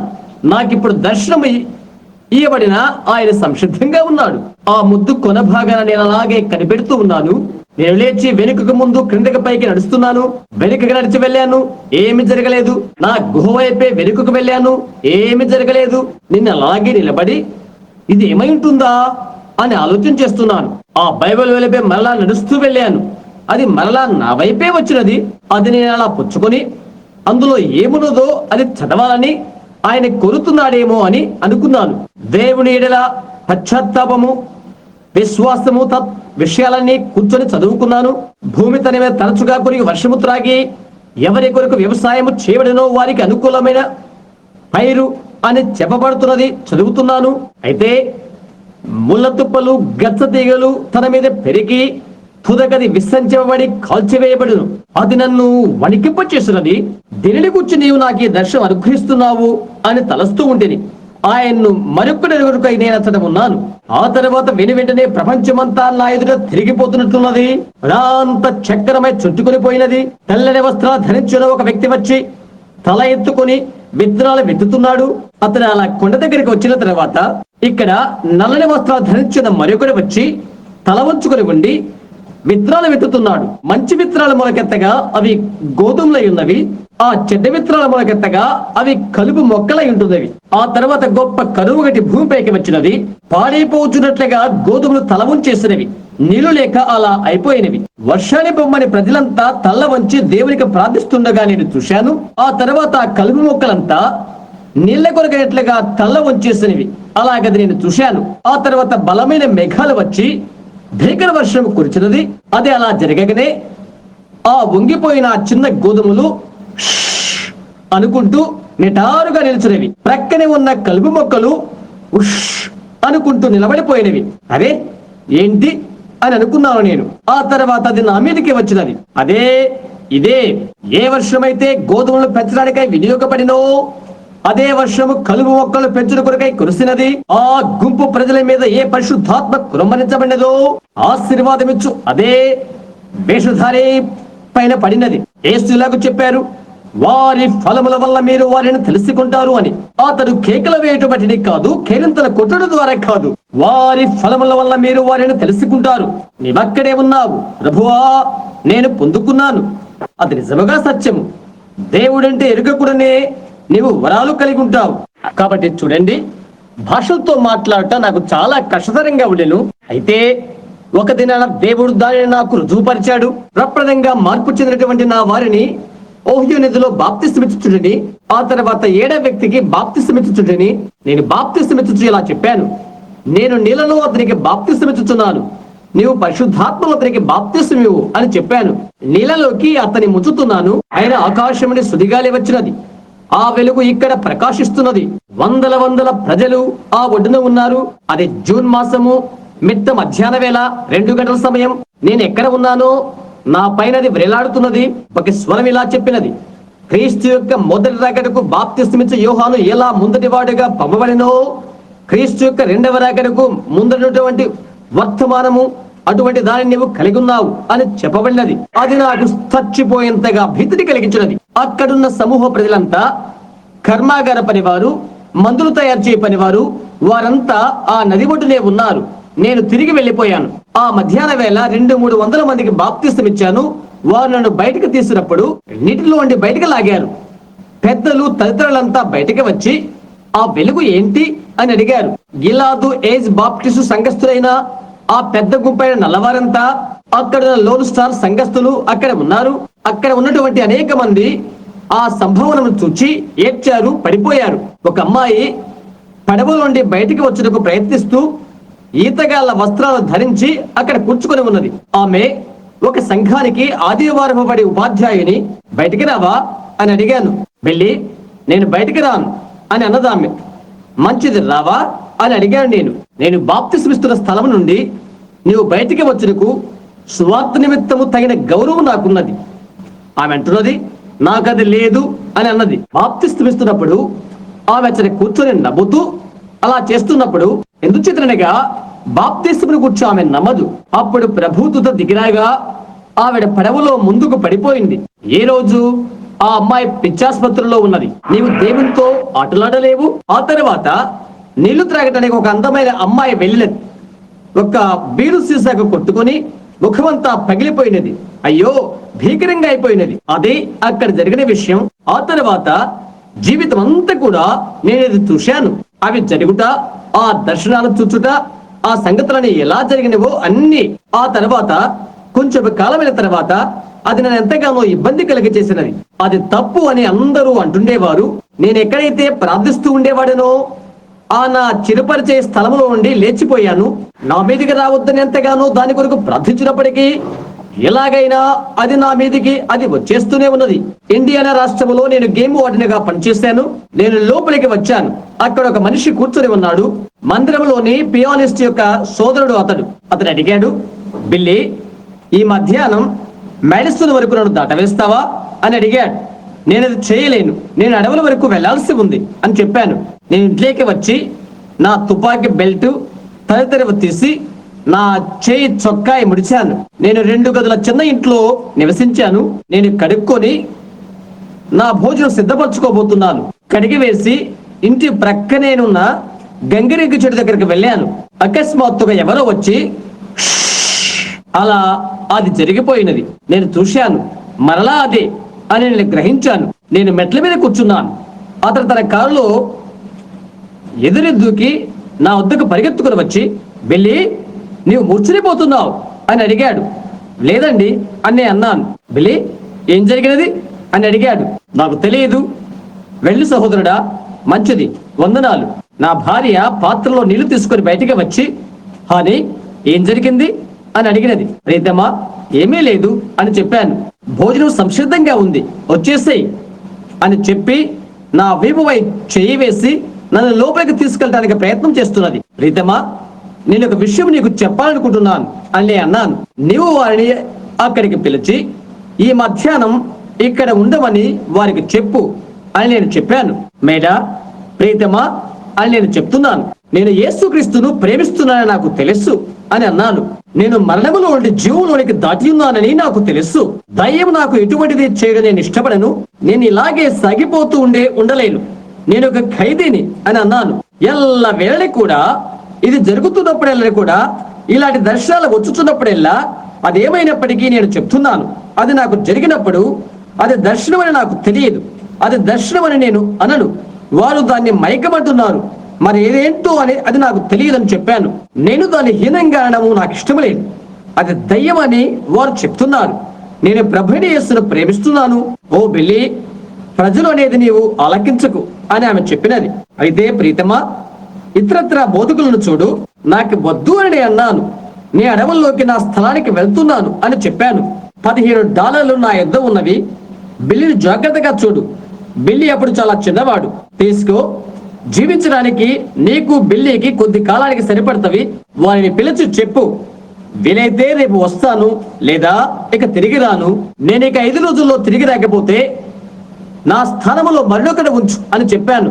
మేడా, అది నా దగ్గర తీసివేసి అది మరలా రాకుండా చేయునని దేవుడు నాకు వాగ్దానం చేసే వరకు నేను తిరిగి రాను అని చెప్పాను. అలాంటి మనుషుని యొక్క అవివేకం ఎంతదో ఆలోచించేయండి. నేను ఎక్కడికి ఆ రాత్రి వెళ్ళిపోయాను, తిరిగి ఆ పాత గదిలోకి వెళ్ళాను. అది ఆ తర్వాత రోజు కొంత ఆలస్యమైనది. తర్వాత రోజు ఆ క్యాంపులోకి నేను వెళ్ళవలసి ఉన్నది. ఆ పర్వత అవతల లేక కొండ ఆవల అడవుల్లోకి వెళ్ళాను. FBI వారు నన్ను కనుగొంటారని అనుకోలేదు. కనుక ఈ చిన్న పాత గదిలో ఆ మధ్యాహ్నం అంతా చాలా చీకటి పడే వరకు ప్రార్థిస్తూనే ఉన్నాను. నేను ప్రార్థిస్తూ ప్రవక్తల ఆత్మలు ప్రవక్తల స్వాధీనములో ఉన్నది అనే భాగాన్ని బైబిల్ నుండి చదువుతూ ఉన్నాను. నేను అది కనుగొనలేకపోతున్నాను. అక్కడ ఆ చిన్న గదిలో ఎంతో చీకటిగా ఉన్నది. నేను చిన్నవాడిగా ఉన్నప్పుడు అక్కడ బోను పెడుతుండేవాడను. నేను ఇక్కడ బోను పెట్టి రాత్రంతా చేపలు పడుతుండేవాడను. అది కేవలం ఎంతో శిథిలావస్థలో ఉన్నటువంటి పాతబడిన గది. సంవత్సరాల తరబడిగా అక్కడ కూర్చుంటున్నాను. అది ఆ స్థితికి రాకముందు ఒకరు అద్దెకున్నారు అందులో. నేను ఇక్కడ అలా కనిపెట్టుకొని కూర్చుని ఉన్నాను. 1 గంట, 2 గంటలు, 3 గంటలు జరుగుతూనే ఉన్నది. నేల మీద వెనక్కు ముందుకు నడుస్తూనే ఉన్నాను. ముందుకు వెనక్కు అలాగే నడుస్తున్నాను. ఒక పాతబడిన బల్ల మీద కాదు ఒక పెట్టెలాంటిదైనా దానిపైన కూర్చున్నాను. నేను ఇక్కడ కూర్చొని, ఓ దేవా, ఎందుకు నీవిలాగు నాకు చేస్తున్నావు అని తలంచుకుంటున్నాను. తండ్రి, నిన్ను నేను ప్రేమిస్తున్నాను, నీకు తెలుసు. నేను నిన్ను ప్రేమిస్తున్నానని నీకు తెలుసు అని చెప్తున్నాను. దయ్యం పట్టిన వానిగా నేను నాకు ఇష్టం లేదు. అవి నాకు సంభవించడం నేను అంగీకరించను. దేవా, మరెన్నడూ అది జరగకుండా చూడండి అని చెప్తున్నాను. నేను చెప్తున్నాను ఈ విధంగా, నేను నిన్ను ప్రేమిస్తున్నాను. నేను నరకానికి వెళ్ళటం ఇష్టపడను. నేను తప్పిదస్తున్నయుండి నా శాయశక్తుల ప్రయత్నాలు చేసి బోధన చేయడం వల్ల ఫలమేంటి? నేనుగా నరకానికి నడుచుడు కాకుండా వేలాది మందిని తప్పుదాన్ని పట్టించువాడిని అవుతాను. 100ల మంది ప్రజలు అలాంటి వారు నా పరిచయంలో ఉన్నారు. ఇది మరలా నాకు సంభవించడం నేను అంగీకరించను అని చెప్పాను. నేను ఆ చిన్న బల్ల మీద కూర్చున్నాను. ఓ విధంగా ఇలాగ కూర్చుని ఉన్నాను. అకస్మాత్తుగా గదిలోకి మెరుస్తూ ఉన్న ఒక వెలుగు కనిపిస్తున్నది. ఫ్లాష్ లైట్ తీసుకుని ఎవరో వస్తున్నారని తలస్తున్నాను. తిరిగి చూచి నేను ఇలా అనుకున్నాను, ఇక్కడే అది ఉంది, నా ఎదుటే ఉంది. పాత చెక్కలు నేలపై పడి ఉన్నవి, అక్కడే ఉన్నవి, నా ఎదురుగానే ఉన్నవి. ఒక పాత స్టవ్ ఒక మూల పెట్టి ఉంది, దానిపైన పగిలి ఉంది. ఇక్కడే ఒక వెలుగు నేల మీద ఉంది. అరే, అది రావడం లేదే అని నేను అనుకుంటున్నాను. అటు ఇటు చూశాను, ఇక్కడే నా పైనే ఉంది. అదే వెలుగు నా పైనే ఉంది. అలాగే వేలాడుతుంది. అగ్నిగోళం వలె ఉన్నది. ఓ విధమైన నీలి రంగులో ఉన్నది. ఉష్ ఉష్ ఉష్ అది నా పైన అలా వెళ్తున్నది. దాని వైపే చూశాను. ఏంటది అని అనుకుంటున్నాను. అది నాకు భయం కలుగజేసింది. ఎవరో వస్తున్నట్లుగా వింటున్నాను. పాదరక్ష లేకుండా వంటిగా నడుస్తున్నట్లుగా ఉన్నది. లోపలికి వచ్చున్నటువంటి ఆ మనిషి పాదాలు చూశాను. గది అంతటా చీకటి. అయితే ఎక్కడది వెలుగుతుందో అక్కడ తప్ప లోపలికి వస్తున్న ఒక మనిషి పాదాలు చూశాను. ఆయన లోపలికి వస్తున్నప్పుడు, నడిచి వస్తున్నప్పుడు 200 పౌండ్ల బరువు ఉన్న వ్యక్తిగా కనిపిస్తున్నాడు. ఆయన తన చేతులు ఇలా కట్టుకొని ఉన్నాడు. నేను దానిని సుడిగాల్లో చూశాను. నాతో మాట్లాడుతూ నేను విన్నాను. గదిలో ఒక వెలుగుగా నేను చూశాను. ప్రథమంగా దాని రూపాన్ని చూడడం అదే ప్రప్రథం. అది నాకు చాలా సమీపంగా వస్తుంది. సరే, యథార్థమైన సహోదరులారా, నాకు గుండె ఆగిపోయేంతగా అనిపించినది. ఊహించండి, మీకే నేను అనుకోండి, అదే విషయం మీకు అనిపిస్తుంది. నాకంటే ఎక్కువగా రోడ్డుకు దూరమై పారిపోతారు మీరు. నీవు ఎంతో కాలం నుండి క్రైస్తవుడై ఉండవచ్చు, అయితే అది మీకు అలా అనిపిస్తుంది. ఎందుచేతనంటే వందల సార్లు నాకు ఆ సందర్శన జరిగినప్పటికీ ఆయన నా దగ్గరికి వచ్చినప్పుడు నన్ను కృంగదీసివేసినది. కొన్ని పర్యాయాలు నాకు అది మైకము కలగచేసి నన్ను కృంగదీసినది. వేదికను నేను వదిలిన తర్వాత నాకు అలా అనిపించేది. ఎక్కువసేపు నేను అలా ఉంటే నేనిక అలా అయిపోయేవాడను. గంటల కొలది నా పైన అవి ఉండేవి. నేను ఎక్కడ ఉన్నానో నాకు తెలియదు కూడా. నేను అది విశదీకరించలేను. ఇక్కడ బైబిల్లోండి చదవండి, అదేంటో మీకు తెలియపరుస్తుంది. లేఖనం అలా తెలియజేస్తున్నది. నేను అక్కడే కూర్చొని ఆయన వైపు చూస్తున్నాను. నా చేతులు అలా పైకెత్తి ఉంచాను. ఎంతో ఆదరణంగా ఆయన నా వైపే చూస్తున్నాడు. అయితే ఆయన ఒక సున్నితమైన స్వరముతో, సర్వాధికారి అయిన దేవుని యొద్దకు నేను పంపబడి ఉన్నాను, భయపడవద్దు అని చెప్తున్నాడు. ఆయన ఆ స్వరముతో పలికినప్పుడు నేను 2 సంవత్సరాల వయసులో ఉండగా పలికినది అదే స్వరం. అది నన్ను ఎప్పుడూ వెంబడిస్తూనే ఉన్నది. అది ఆయనేనని నాకు తెలుసు.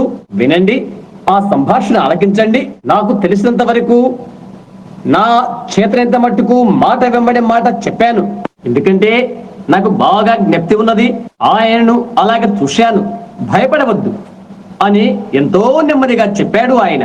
సర్వశక్తిమంతులకు దేవుని సన్నిధి నుండి నేను పంపబడ్డాను అని చెప్పాడు ఆయన. ప్రత్యేకమైన నీ జన్మను గూర్చి తెలియచెప్పుటకు పంపబడ్డానని చెప్పారు. అక్కడ నా యొక్క జన్మ ఎలా జరిగిందో మీకు తెలిసి ఉన్నట్లుగా నేను జన్మించినప్పుడు ప్రథమంగా అదే వెలుగు అక్కడ వేలాడినది. కనుక ఆయన చెప్పారు, నీ ప్రత్యేకమైన జన్మ, అపార్థము చేయబడుతున్న నీ జీవితము, నీవు సర్వ ప్రపంచానికి వెళ్లి రోగులైన ప్రజలను ప్రార్థించమని గుర్తై ఉంటున్నది. అవి ఎటువంటివైనప్పటికీ, ఎటువంటి జబ్బైనప్పటికీ ఆయన సూచించారు. నా న్యాయాధిపతిన దేవునికి ఇది తెలుసు, క్యాన్సర్ సహా అని ఆయన సూచించారు. ఇలా చెప్పాడు, ప్రజలు నేను నమ్మునట్లుగా నీవు చేసుకున్నట్లయితే, నీవు ప్రార్థించేటప్పుడు నమ్మకంగా ఉన్నట్లయితే, నీ ప్రార్థన ఎదుట చిట్ట చివరికి క్యాన్సర్ సహా నిలవనేరదు అని చెప్పాడు. చూశారా, ప్రజలు నేను నమ్మునట్లుగా నీవు చేసుకున్నట్లయితే, ఆయన నేను శత్రువునిగా చూడలేదు, కానీ మిత్రునిగానే నేను చూశాను. ఆయన ఆ విధంగా నా యొద్దకు వస్తున్నప్పుడు నేను చచ్చిపోతున్నానేమో, ఏదో నాకు తెలియలేదు. అలాగేనయ్యా అని నేను చెప్పాను. అలాంటి స్వస్థతలు, ఆ వరములు నాకేమి తెలియను అని అన్నాను. మంచిది అయ్యా, నేను పేదవాడను అని చెప్పాను. నా ప్రజల మధ్య ఉంటున్నాను, వారు పేదవారే. నేను విధి లేని వాడను, నేను తగిన వాడను కాదు. వారు నన్ను అర్థం చేసుకునలేరు, వారు నా మాటలు వినరు అని చెప్పాను. ఆయన చెప్పాడు, ప్రవక్తైన మోషేకు 2 వరములు లేక 2 సూచనలు అనుగ్రహించబడినట్లుగా, అతని యొక్క పరిచయ రుజువుకై అనుగ్రహించబడినట్లుగా, నీ యొక్క పరిచయ రుజువు కొరకై నీకును 2 వరములు అనుగ్రహించబడుతున్నవి. ఆయన చెప్పారు, అందులో ఒకటి, నీవు ఏ వ్యక్తి కొరకై ప్రార్థిస్తున్నావో ఆ వ్యక్తిని చేయితో పట్టుకొని, నీ ఎడమ చేతితో ఆ వ్యక్తి కుడి చేయి పట్టుకొని, ఆ తర్వాత నిశ్శబ్దంగా నిలబడు. అప్పుడు నీ శరీరానికి భౌతికంగా అది సంభవిస్తుంది. ఇంకా ఇలా చెప్పాడు, అప్పుడు నీవు ప్రార్థించు, అది విడిపోయినట్లయితే ఆ ప్రజల్లో ఉండి ఆ వ్యాధి తొలగిపోయినది. అది వదిలిపోయినట్లయితే ఆశీర్వదించి సాగిపో అని చెప్పాడు. సరే అయ్యా, వారు నన్ను అంగీకరింపరేమో అని భయపడుతున్నాను అని నేను అన్నాను. ఆయన చెప్పారు, 2వ విషయం, దాన్ని వారు విన్నట్లయితే ఇది వింటారు వారు అని చెప్పాడు. ఆ తదుపరి, నీవు వారి యొక్క హృదయ రహస్యాలు కూడా తెలుసుకుంటావు, అది అలా జరుగుతుంది, ఇది వారు వింటారు అని చెప్పాడు. నేను చెప్పాను, అలాగేనయ్యా, నేనందుకే ఈ రాత్రి ఇక్కడ ఉన్నాను. నా మీదకి వచ్చేవన్నీ తప్పైనవని నేను మా మతబోధకుల చేత చెప్పబడినాను అని చెప్పాను. ఆయన ఇలా అన్నారు, నీవు ఈ లోకములో జన్మెత్తింది అందుకొరకే. గమనించండి, వరములు, పిలుపు, పశ్చాత్తాపము లేకుండానే కలుగుతవి. ఆయన అన్నారు, ఆ ఉద్దేశము కొరకై నీవు ఈ లోకములో జన్మించావు అని. సరేనయ్యా, అది దురాత్మని మా బౌద్ధికులు నాతో చెప్పారు అని అన్నా నేను. అందుకొరకే నేను ఇక్కడ ఉండి ప్రార్థన చేస్తున్నాను. ఆయన నాకు ప్రత్యేకంగా తెలియజేసినది ఇది. ఆయన యొక్క ప్రప్రథమ సందర్శనములో ప్రభువైన యేసు రాకడకు నన్ను పోల్చినాడు. స్నేహితులారా, అది వింతైన విషయం. ఇక్కడే నేను ఒక నిమిషం ఆపి కృత విషయానికి వెళ్దాము. నన్ను ఎక్కువగా భయభీతిని కలుగు చేసిన ఎదురుగా ప్రతిసారి సోద చెప్పేదాన్ని కలుసుకుంటుని ఏదో జరిగినట్లుగా వారు గుర్తిస్తారు. అది నన్ను చంపేసినంతగా పనిచేసేది. ఉదాహరణకు, నేను మా పెద్దమ్మ యొక్క పిల్లలు కలిసి ఒక ఊరేగింపు స్థలం మీదుగా వెళ్తున్నాము. మేమంతా బాలురమే నడుచుకుంటూ వెళ్తున్నాము. అక్కడ ఒక సోది చెప్పే ఒక యవ్వన స్త్రీ ఆ గుడారాలలో కూర్చొని ఉన్నది. అందంగా కనిపిస్తున్న యవ్వనురాలు అక్కడ కూర్చొని ఉన్నది. మేమంతా నడుచుకుంటూ వెళ్తున్నాం. ఆవిడ చెప్తుంది, ఓయ్ నీవు ఒక నిమిషం ఇక్కడికి రా అని అన్నది. మేము ముగ్గురము కుర్రవాళ్ళము వెనుక్కు తిరిగాము. నీవు గీతల చెమటి కోటు వేసుకున్న నీవు అని అన్నది. అతను నేనే. నే అన్నాను, అవును మా, కోక్కు లేక ఇంకేదో ఆమె కొరకై నేను పట్టుకురావాలని ఆమె అనుకున్నట్లుగా నేను ఊహించాను. ఆమె ఒక యవ్వన స్త్రీ, బహుశా 20 సంవత్సరాల లోపు వయసు ఉంటుంది. అక్కడ కూర్చొని ఉన్నది. నేను అక్కడికి వెళ్ళాను. అవును మా, నేనేమి చేయమంటావు అని అడిగాను. చూడు, ఒక వెలుగు నిన్ను వెంటాడుతున్నది తెలుసా? నీవు ఒక గురుతు ద్వారా జన్మించావు అని అన్నది. అంటే నీ అర్థం అని అడిగాను. చెప్తున్నది, సరే, నీవు ఒక గురుతు ద్వారా జన్మించి ఉంటివి. ఒక వెలుగు నిన్ను వెంబడించుచున్నది. దైవిక పిలుపు కొరకై నీవు జన్మించావు. ఓ స్త్రీ, నీవెక్కడి నుండి వెళ్ళు అని అన్నాను. నేను ముందుకు సాగిపోయాను. ఎందుకంటే మా అమ్మ ఎప్పుడూ అలాంటివి దైవ సంబంధమైనవని నాతో చెప్తూ ఉండేది. ఆమె అన్నది వాస్తవమే. అది నాకు భీతిని కలుగు చేసింది. ఒక్కనాడు నేను ఒక గేమ్ వార్డెన్గా ఉండిని. నేను ఒక బస్సులో వెళ్తూ ఉంటిని. నేను బస్సు ఎక్కాను. అది ఎల్లప్పుడూ ఆత్మలకు లోబడినట్లుగా అగుపించేది. నేనక్కడ నిలబడే ఉన్నాను మరియు నావికుడు నా వెనకాల నిలబడి ఉన్నాడు. నేను కాపలా కొరకై వెలుచుడిని. హెన్రీవిల్ అడవుల వైపు వెళ్తున్నాను. బస్సులో వెళ్తున్నాను. ఒక వింతైన విషయం జరిగినట్లుగా నాకు అగుపించినది. నేను వెనుదిరిగి చూశాను. అక్కడ ఒక లవాటి స్త్రీ కూర్చొని ఉన్నది. శుభ్రంగా వస్త్రాలు ధరించుకుని ఉన్నది. బాగున్నారా అని ఆమె అడిగినది. మీరు బాగున్నారా అని నేను అడిగాను. కేవలం స్త్రీయే కదా మాట్లాడుతుంది అని అనుకున్నాను. అందుచేత నేను నిశ్శబ్దంగా ఉండిపోయాను. నేను ఒక నిమిషం నీతో మాట్లాడాలి అని అన్నదామె. అలాగే మా అని అన్నా. నేను అటు తిరిగాను. నీవొక గురుతు వల్ల జన్మించావని నీకు తెలుసా అని ఆమె అన్నది. మరొకరా ఈ వింతైన స్త్రీలలో అని తలంచాను. అందుకని నేను బయటకు చూస్తున్నాను. ఇంకా నేను ఒక్క మాటైనా పలకలేదు. నిశ్శబ్దంగానే ఉన్నాను. ఒక నిమిషం నేను నీతో మాట్లాడవచ్చా అని అడిగినది. నేను నిశ్శబ్దంగా ఉండిపోయాను. అలా నటించుకు అని అన్నదామె. నేను ముందుకే చూస్తున్నాను. పెద్ద మనిషి తరహా కాదు కదా ఇది అని తలస్తున్నాను. ఓ క్షణం నీతో మాట్లాడాలనుకుంటున్నాను అని అన్నదామె. ముందుకే చూస్తూ ఉన్నాను.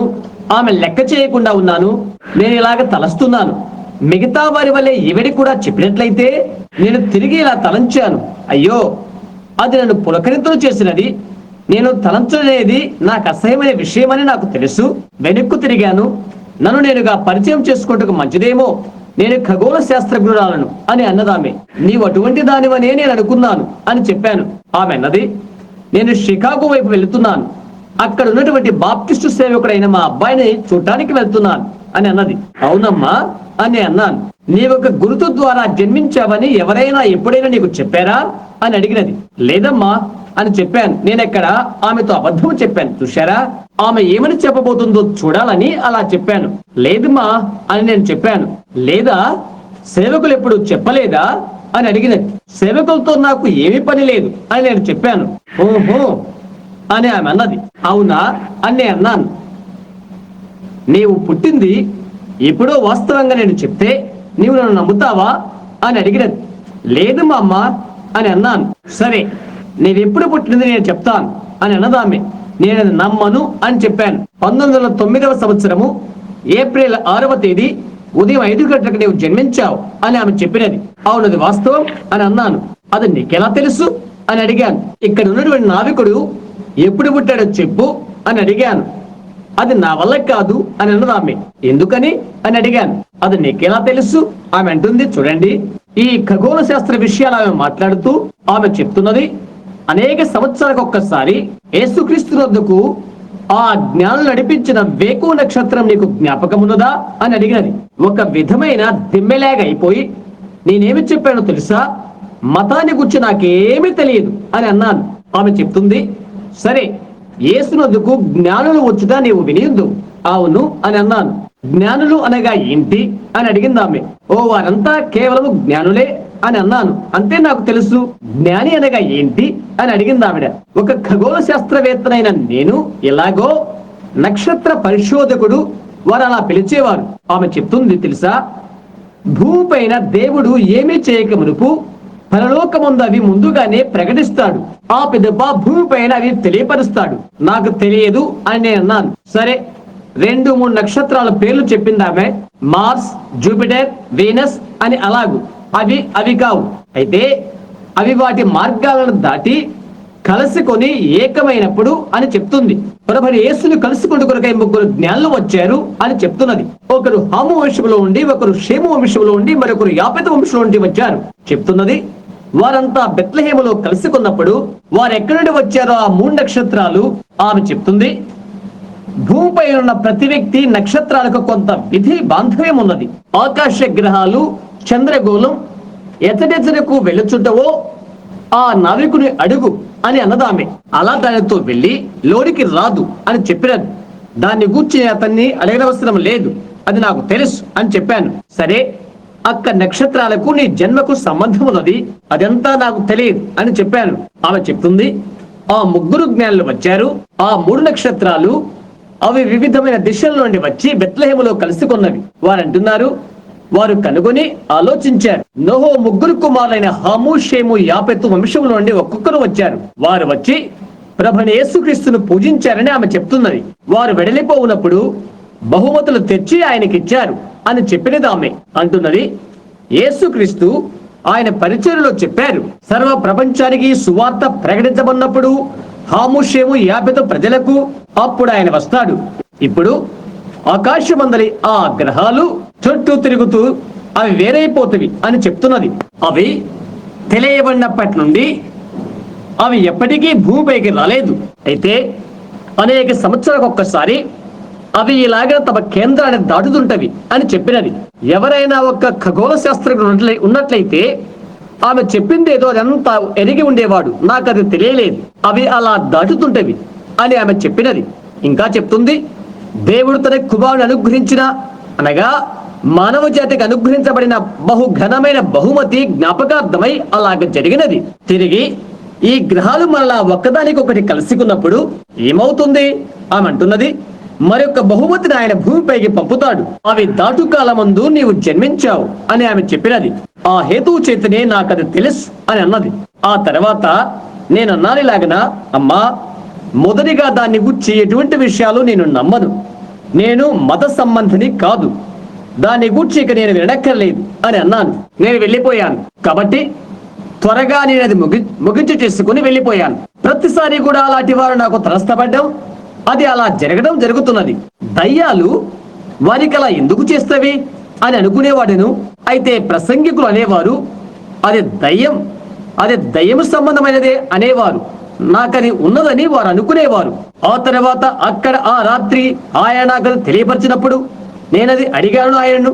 నేను అన్నాను, సరే, వివిధ విధానాలు గల వారంతా, దయ్యం పట్టిన వారంతా ఎందుకిలా దాని గురించి నాకు చెప్తుంటారు.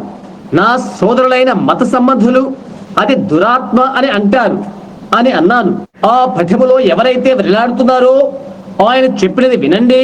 ఆయన అన్నారు, ఆనాడు ఎలాగో ఈనాడు అలాగే అని. ఆయన కొన్ని విపులీకరిస్తున్నారు. ఏవనగా, మన ప్రభుని యేసుక్రీస్తు పరిచర్య ఆరంభము కాగానే బోధకులు అన్నారు ఆయన బయల్జెబూబు దయ్యము అని పిలిచారు. అయితే దయ్యాలు అన్నవి ఆయన దేవుని కుమారుడని, ఇశ్రాయేలు పరిశుద్ధుడని అన్నవి. పౌలు, బర్నబాలు అక్కడ ప్రసంగించిన చూడండి. సేవకులు అన్నారు అనగా బోధకులు అన్నారు, ఈ లోకమును తలకిదులు చేయవారు వీరు దయ్యపు సంబంధులు అని అన్నారు. అయితే వేదల్లోని సోదె చెప్పే ఆవిడైతే పౌలు, బర్నబాలు దేవుని సంబంధులని గ్రహించినది. వీరు జీవ మార్గమును గురించి తెలియచేయు దైవజనులు వీరు అని చెప్పినది. అవునా, దయ్యం పట్టిన వారు, సోదె చెప్పేవారు, మాంత్రికులు అలా చెప్పారు.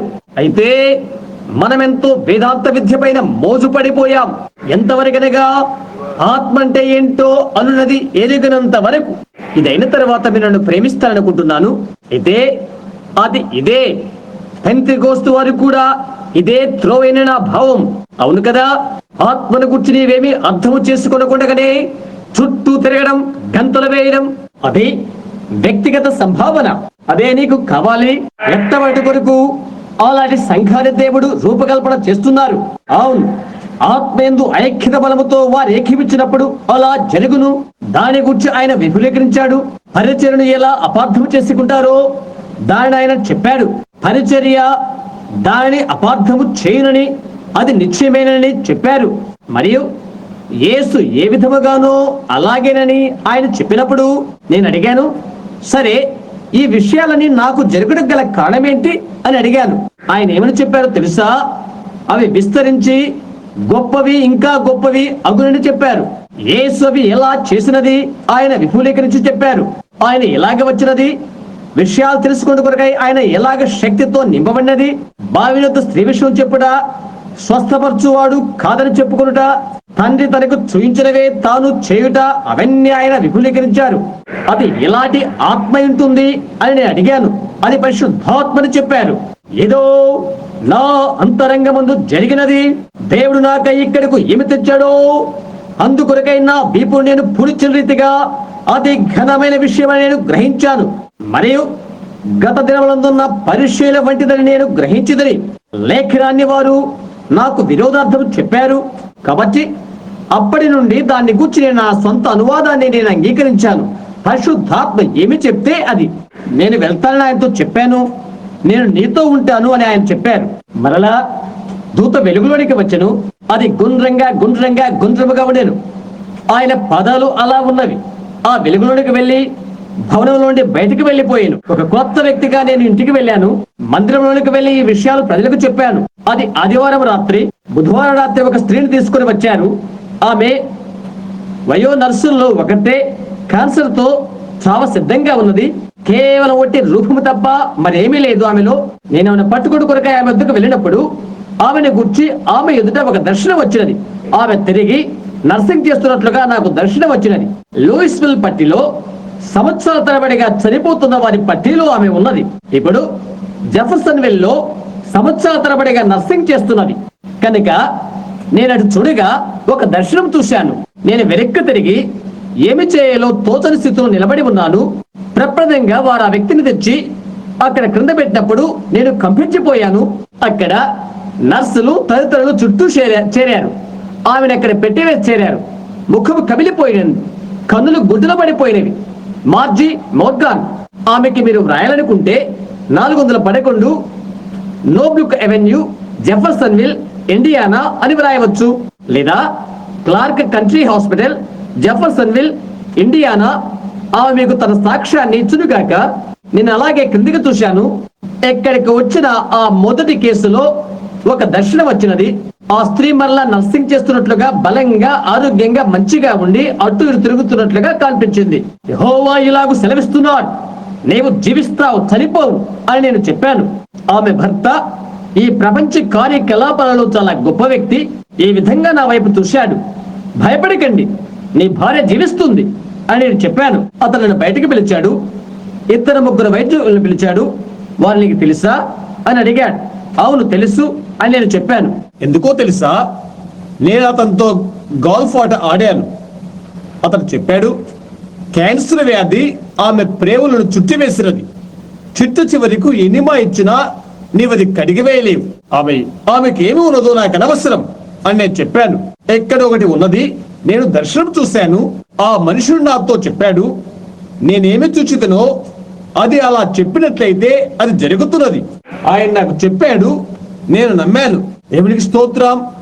ఆ తర్వాత కొన్ని దినాల నుండి ఆమె పాత్రలు కడుక్కొని అలా వెళుతూ ఉన్నది. ఇప్పుడు ఆమె సంపూర్ణంగా ఆరోగ్యం పొంది 165 పౌండ్లు బరువున్నది. నేను అంగీకరించినట్లయితే అలా జరుగుతున్నది. ఆ తదుపరి రాబోయే డాటరీ నన్ను పిలిచాడు. అది ఈ విధంగా వెళ్ళిపోయినది. టెక్సాస్ గుండా ప్రపంచంలోనికి వెళ్ళినది. ఒక రాత్రి 4-5 సార్లు వెళ్ళినది. అన్య భాషలతో మాట్లాడటం మొదలుగా నేను అర్థం చేసుకునలేదు. పరిశుద్ధాత్మ బాప్తిస్తానని నేను నమ్ముతాను. భాషలతో మాట్లాడే ప్రజలు నేను నమ్ముతాను. ఒక రాత్రి టెక్సాస్ లోని శాన్ ఆంటోనీ అందలి క్యాథడ్రల్ నుండి బయటకు వస్తున్నప్పుడు బయటికి నడుస్తున్నాను. ఒక చిన్నవాడు అక్కడ కూర్చుండి ఒక తుపాకీ పేలుస్తున్నట్టుగా భాషలతో మాట్లాడుతున్నాడు. లేక ఒక మెషిన్ గన్ త్వరితంగా పేల్చినట్లుగా ఉన్నది. వెనకాల అక్కడ వెనకాల ఒక నిలబడి ఇలా చెప్తున్నాడు, యెహోవా ఇలాగు సెలవిచ్చుచున్నాడు అని. వేదిక వద్ద నుండి ముందుకు వెళ్తున్న ఆ మనుష్యుడు సర్వశక్తిమంతుడైన దేవుని వల్ల అభిషేకించబడిన పరిచయను కలిగి ఉన్నాడు అని చెప్తున్నాడు.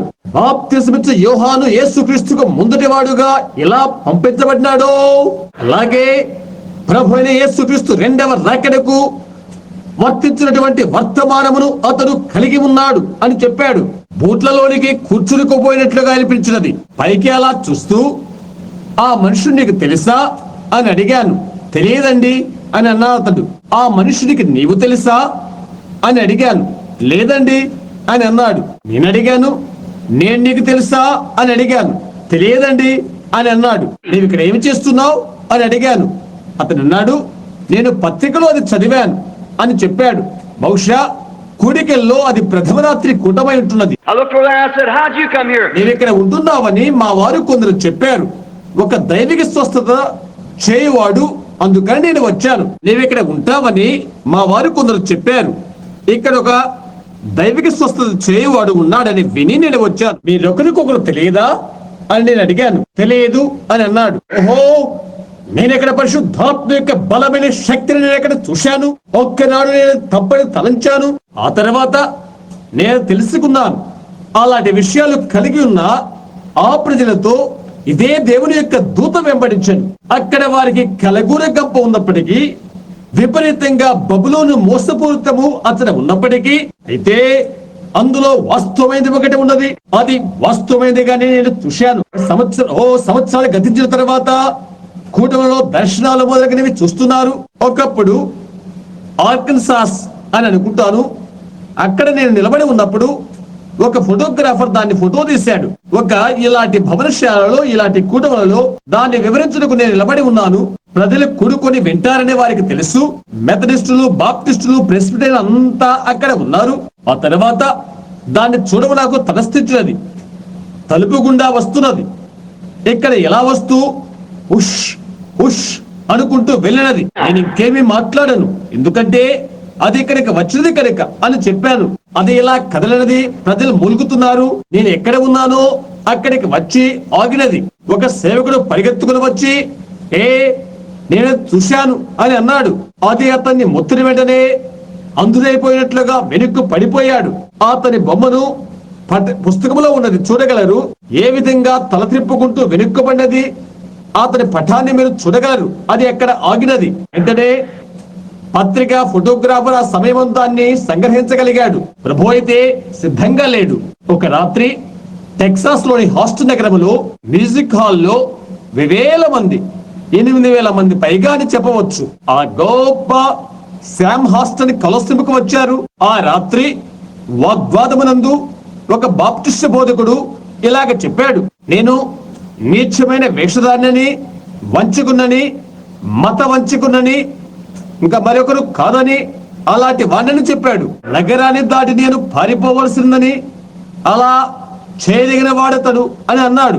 సహోదరు బోస్వర్త్ చెప్పాడు, సహోదరు బ్రహ్యాం అలాంటిదే జరిగించగలిగావా? అతని సహాయాన్ని కోరు, అతని హస్తాన్ని పిలువు అని అన్నాను. గడబిడలేదు, నేను నమ్మను. గడబిడకు కాదు, సువార్త నిర్మితమైనది. జీవింపజేయడానికే సువార్త పుట్టినది. నేను చెప్పాను, నీవు అతన్ని ఎంతగా ఒప్పించినప్పటికీ అతను అలాగే సాగుతుంటాడు. అతనిలో వ్యత్యాసాన్ని ఏమి తీసుకురాలేం. దేవుడు అతని హృదయంతో మాట్లాడినట్లయితే నేనేమి చేయగలను, మాట్లాడకపోతే అని చెప్పాను. తర్వాత రోజు అతను వచ్చి ఇలా అన్నాడు, హాస్టన్ క్రానికల్ నుండి వారేమి తయారు చేశారో అది తెలియపరుస్తుంది అని. అక్కడ వారేది తయారు చేసినారో అది తెలియపరుస్తున్నది, అది చెప్తుంది. వారు దేని కొరకై ప్రసంగించుతున్నారో దాన్ని స్వీకరించిన కొరకై భయపడుతున్నారు. ఆనాడు ఆయన వయసు 70 సంవత్సరాలు అయినప్పటికీ ప్రేమ కలిగిన వృద్ధుడైన సహోదరుడు బోస్వర్త్ నా ఎద్దుకు వచ్చి తన చేతులు నా చుట్టూరా చుట్టి, సహోదరు బ్రహ్యాం అని చెప్తున్నాడు, నీవది తీసుకుంటాం లేదని నేను అనుకుంటున్నావా అని అన్నాడు. నేను చెప్పాను, లేదు సహోదర బోస్వర్త్, లేదండి, నేనది తీసుకోవడం లేదు, అది నాకేమేలు చేయదు అని అన్నాను. నేను వేదికను విడిచి వెళ్ళినప్పుడు కేవలం అది రగడకలుగు చేస్తుంది అని అన్నాను. నేను ఇప్పుడు ఒక కూడికను జరిగిస్తున్నాను, అవన్నీ కూడా అలా చితికిపోవడం నాకు ఇష్టం లేదు. సరే, అతన్ని వెళ్ళనివ్వు అని అన్నాను. నేను చెప్పాను, అంతే, అతని గడబిడ చేస్తున్నాడు. నేను చెప్పాను, క్రితం వారు ముందున్నాం, వారితో మాట్లాడటం వల్ల ఏమీ ఉపయోగం లేదాయే, వారు అలాగే వెళ్తారు, వారిని వారు పట్టుకుని వెళ్తారు అని చెప్పాను. ఒక్కసారి వారు సత్యంలో కూర్చుని అనుభవ జ్ఞానం పొందినట్లయితే అలాంటప్పుడు వారు స్వీకరించరు. వారు ప్రత్యేకించే గీతనే దాటారు కనుక ఈ లోకమందు కానీ రబో లోకమందు కానీ వారికి క్షమాపణ పొందరు అని చెప్పాను. దాన్ని వారు దయ్యము అని పిలిచారు. వారికి కరుణ లేదు. వారికి భక్తిగా కనిపించుట అనగా మత సంబంధమైన ఆత్మ అనే దయ్యం వారిని పట్టినది. అది సత్యమని మీలో ఎంతమందికి తెలుసు? భక్తిగా కనిపించడం అనేది దయ్యము ఆత్మని మీకు ఎంతమందికి తెలుసు? అవునండి, మూలాధారముగా ఉండుట. మూలాధారం అని నేను చెప్పడం వలన అది ఏమేలు చేయలేదు, అయితే అది సత్యమే. ఆయనకి భక్తి గల వారి వలె ఉండి దాని శక్తిని ఆశ్రయించుకునుట, అవును, అది వాస్తవమే. సూచనలు గుర్తులను దేవుడు ఎల్లప్పుడూ కూడా రుజువుపరుస్తాడు. కడవరి దినాల్లో అవే జరుగుతామని ఆయన చెప్పాడు. వృద్ధుడైన బోసువర్త నాతో రానయ్యున్నాడు. ఆయన ఓ విధంగా అలసిపోయి ఉన్నాడు. జపాన్ నుండి ఆయన తిరిగి వచ్చాడు. ఆయన ఇక్కడే ఉంటాడు. లుబాక్ లో నాతో కూడా ఉంటాడు. ఆయనకు కొంచెం జలుబు చేసినందున ఆయన భార్య ఇందులోకి రాలేకపోయారు. కాలేబలే ఉన్నాడని అందరూ అనుకున్నారు. అక్కడ నిలబడి ఇలా చెప్పాడు, ధీమాగా నిలబడి, సోదర బ్లెహర్, నేను వెళ్ళి చేస్తాను అని అన్నాడు. నేను చేయాలని అనుకున్నట్లయితే నేను అన్నాను, ఓ సహోదర బోసువత్, నీవు చేయవద్దు, నీవు గడబిడ చేస్తావు అని అన్నాను. ఒక చిన్న మాట కూడా గడబిడ కాదు అని చెప్పాడు అతను. ముగించక ముందు ఇది వినండి, అతను వెళ్ళిపోయాడు. నీవు గడబిడ చేయనట్లయితే సరే అని నేను అన్నాను. నేను గడబిడ చేయను అని వాగ్దానం చేస్తున్నాను అని చెప్పి వెళ్ళాడు. ఆ రాత్రి 30,000 మంది ఆ భవనశాల మీద కూర్చుని ఉన్నారు. ఇక్కడ కూర్చున్న సహోదరు ఓజ్ ఆ రాత్రి అక్కడే ఉన్నాడు. ఆ రాత్రి ఆ భవనశాలలో కూర్చున్నాడు. మా అబ్బాయి చెప్పాడు, లేక నా భార్య చెప్పింది, నీవు ఆ కూడికకు వెళ్ళట్లేదా? నేను అన్నాను, లేదు అని చెప్పాను. నేను ఎక్కడికి వెళ్ళడం లేదు, వారి గడబిడ వినలేదని చెప్పాను. లేదండి, నేను ఎక్కడికి వెళ్ళను, అది విన్నును అని అన్నాను. రాత్రి అయినది, అక్కడికి వెళ్ళు అని ఎవరో నాతో చెప్పారు. నేను అదే కారు తీసుకున్నాను. నా సహోదరుడు, నా భార్య, నా బిడ్డలు అంతా వెళ్ళాం. ఎత్తుగా ఉన్న ఆ బాల్కనీ 30కి వెళ్ళి కూర్చున్నాను. వృద్ధుడైన సహోదరు బోసువత్ ఒక రాజకీయ చతురుడు వలె నడుచుకుంటూ బయటకు వెళ్ళిపోయాడు. తెలుసా, బైబిల్ నందలి వివిధమైన వాగ్దానంతో ఉన్న కాపీలు అతని యుద్ధ ఉన్నవి. అతను చెప్పాడు, ఇప్పుడు డాక్టర్ బెస్ట్, నీవిక్కడికి వచ్చి వీటిలో ఏదైనా ఒక వాగ్దానము తీసుకుని బైబిల్ ద్వారా తప్పుగా నిరూపించవచ్చు. బైబిల్ గ్రంథంలోని వాగ్దానాన్ని ఈ దినమునందు యేసుక్రీస్తు రోగులను స్వస్థపరచుటకు చెందినవే. వీటిలో ఏదైనా ఒక వాగ్దానము తీసుకుని బైబిల్ ద్వారానే ఇది బైబిల్కు వ్యతిరేక్తమని తెలుపు. నీది సరైనది అని చెప్పి చేయించి కలిపి క్రింద కూర్చుంటాను. నేను లేచిన తర్వాత దాన్నే జాగ్రత్తపరుస్తాను అని చెప్పాడు అతడు. ఆఖరికి కావాలనుకుంటున్నాడు అతడు, ఎందుకంటే సహోదరు బోస్వర్తపై అది రుద్దాలనుకుంటున్నాడు. చూశారా? కనుక సహోదరు బోస్వర్త్ చెప్పాడు, సరే సహోదర బెస్ట్, నేను ఒకటి అడుగుతాను, అవును లేక కాదు అని జవాబు చెప్పాలి. వాగ్వివాదాన్ని ముగించి వేద్దాం అని చెప్పాడు. నేను దాన్ని కాపు కాస్తాను అని అన్నాడు అతడు. మోడరేటర్ను అతను అడుగుతాడో అడగమన్నాడు. అవునని చెప్పాను. అతను అడిగాడు, సహోదర బెస్ట్, యెహోవా యొక్క విమోచన నామములు యేసుకు వర్తిస్తావా, అవునా కాదా అని అడిగాడు. అంతటితో అయిపోతుంది. అంతే. నేను చెప్తున్నాను, నా శరీరం అంతా ఏదో అయినట్లుగా అనిపించినది. నేను అలా అనుకోలేదు. చూడండి, అతను జవాబు ఇవ్వలేడు అని తలంచాను. అతను నన్ను కట్టివేసినట్లయింది. అతను చెప్పాడు, సరే డాక్టర్ బెస్ట్, నేను హెచ్చరించబడుతున్నాను అని అన్నాడు. అతను చెప్పాడు, నేను దాన్ని ఆదుకుంటాను అన్నాడు. అప్పుడు, నా చిన్న ప్రశ్నకు నీవు జవాబు ఇవ్వలేవని నేను హెచ్చరించబడ్డాను అని చెప్పాడు. అతను దోసకాయ మాదిరిగా చల్లబడిపోయాడు. అతను ఎక్కడే ఉన్నాడో అతనికి తెలుసు కాబట్టి ఆ లేఖనం ఎక్కడున్నదో అక్కడే కులబడిపోయాడు. 30 నిమిషాల వ్యవధి తీసుకో, తర్వాత నేను చెప్తాను అని చెప్పబడినది. వృద్ధుడైన సహోదరు బోస్వర్త్ అక్కడే కూర్చొని ఆ లేఖనాన్ని తీసుకుని అగ్గిపుల్ల వేస్తే భగ్గుమనేట్లుగా అతని ముఖం ఎర్రబడేంతగా అతన్ని కట్టివేశాడు. అతని కోపముతో అక్కడి నుంచి లేచి కాగితాల నీళ్ళ మీద విసిరవేసి లేచి క్యాంపెలైట్ వర్తమానాన్ని ప్రసంగించాడు. నేను బాప్టిస్టు వాడను, వారేది నమ్ముతారో నాకు తెలుసు, పునరుద్ధానాన్ని గురించి ప్రసంగం చేశాడు. ఆ మత్యమైనది అమత్యతను ధరించుకున్నప్పుడు అప్పుడు మనకు దైవిక స్వస్థత కలుగుతుంది అని అంటున్నాడు. మనం అమర్చితమైన తర్వాత ఇక దైవిక స్వస్థత అవసరత ఏంటి? ఈ మత్యమైనది అమర్త్యతను ధరించుకున్నప్పుడు మృతుల పునరుద్ధానం తర్వాత ఇక అవసరం లేదు. ఏంటి? లాజరు బ్రతుకులో యేసు చేసిన అద్భుతాన్ని గురించి కూడా అతడు అనువాదించాడు. అనుమానించాడు. అతను మరలా చనిపోయాడు. అది కేవలం తాత్కాలికం. చూశారా, అతను అలా చెప్తూ ఆ దైవిక స్వస్థత నిర్వాహకుడు ఎవడో తీసుకురండి, అతను చేసేది ఎంతో నేను చూడాలి అని అన్నాడు. వారంతా బురద గుంటలో పడినట్లయింది.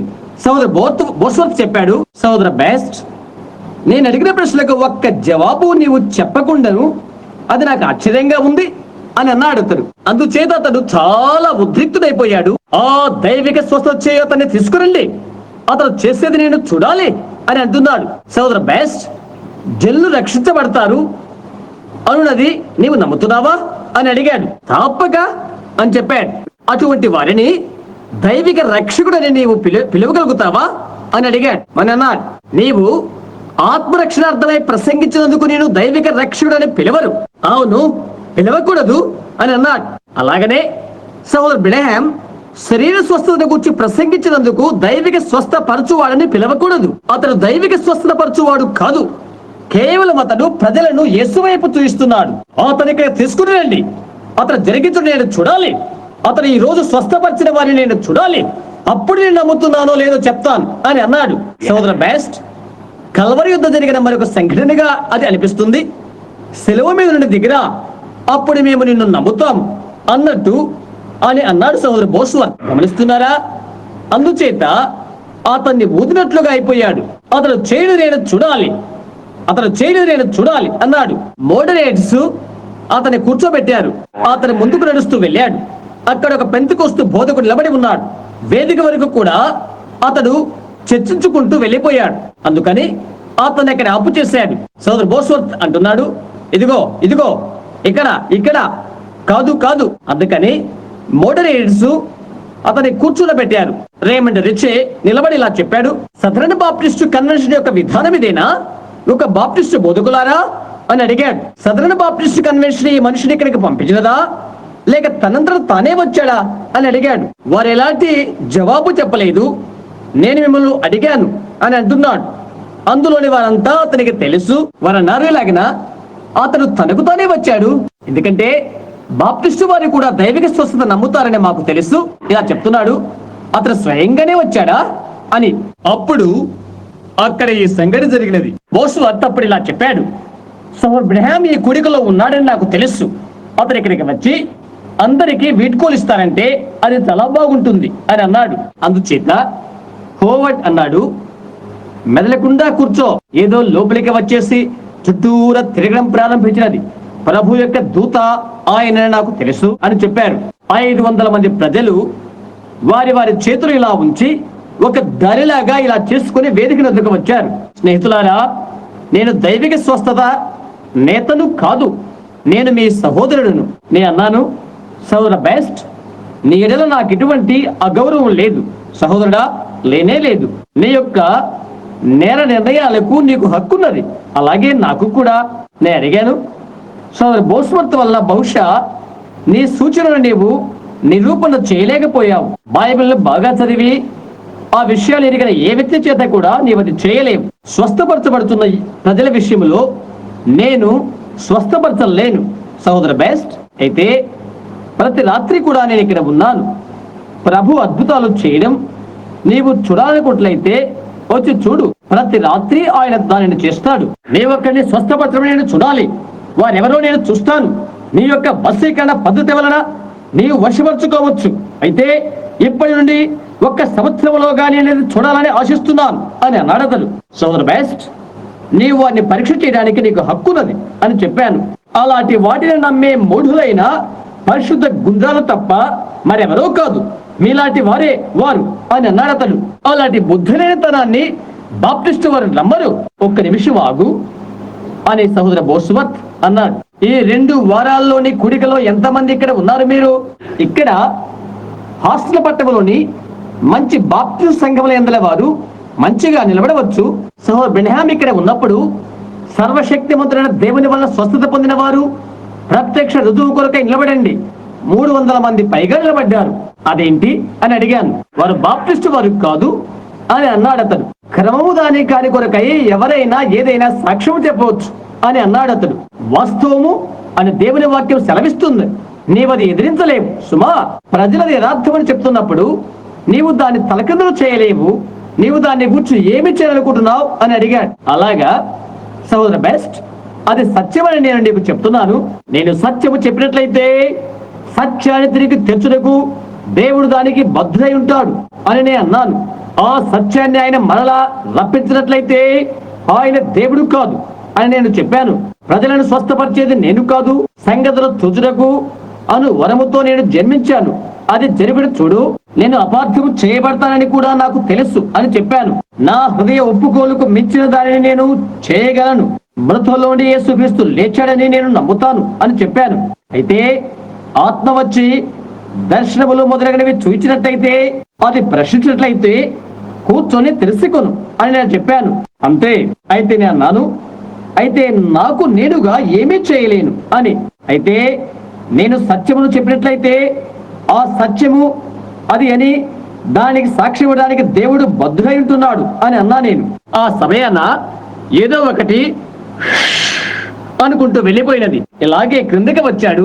అమెరికా ఫోటోగ్రాఫర్ సంస్థకు టెక్సాస్ లోని హాస్టన్ పట్టణం అందరి డెక్లస్ స్టూడియోస్ వారి యొక్క ఒక పెద్ద కెమెరా వారి యొద్ద ఉన్నది.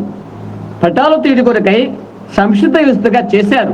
మిస్టర్ బెస్ట్ యొక్క బొమ్మను వారు తీయబోతుండగా నేను ఇక్కడికి వెళ్ళక ముందు అతను ఇలా చెప్పాడు, ఒక్క నిమిషం ఆగండి, నిగినిగిలాడేవి 6 వస్తున్నవి ఇక్కడ అని చెప్పాడు.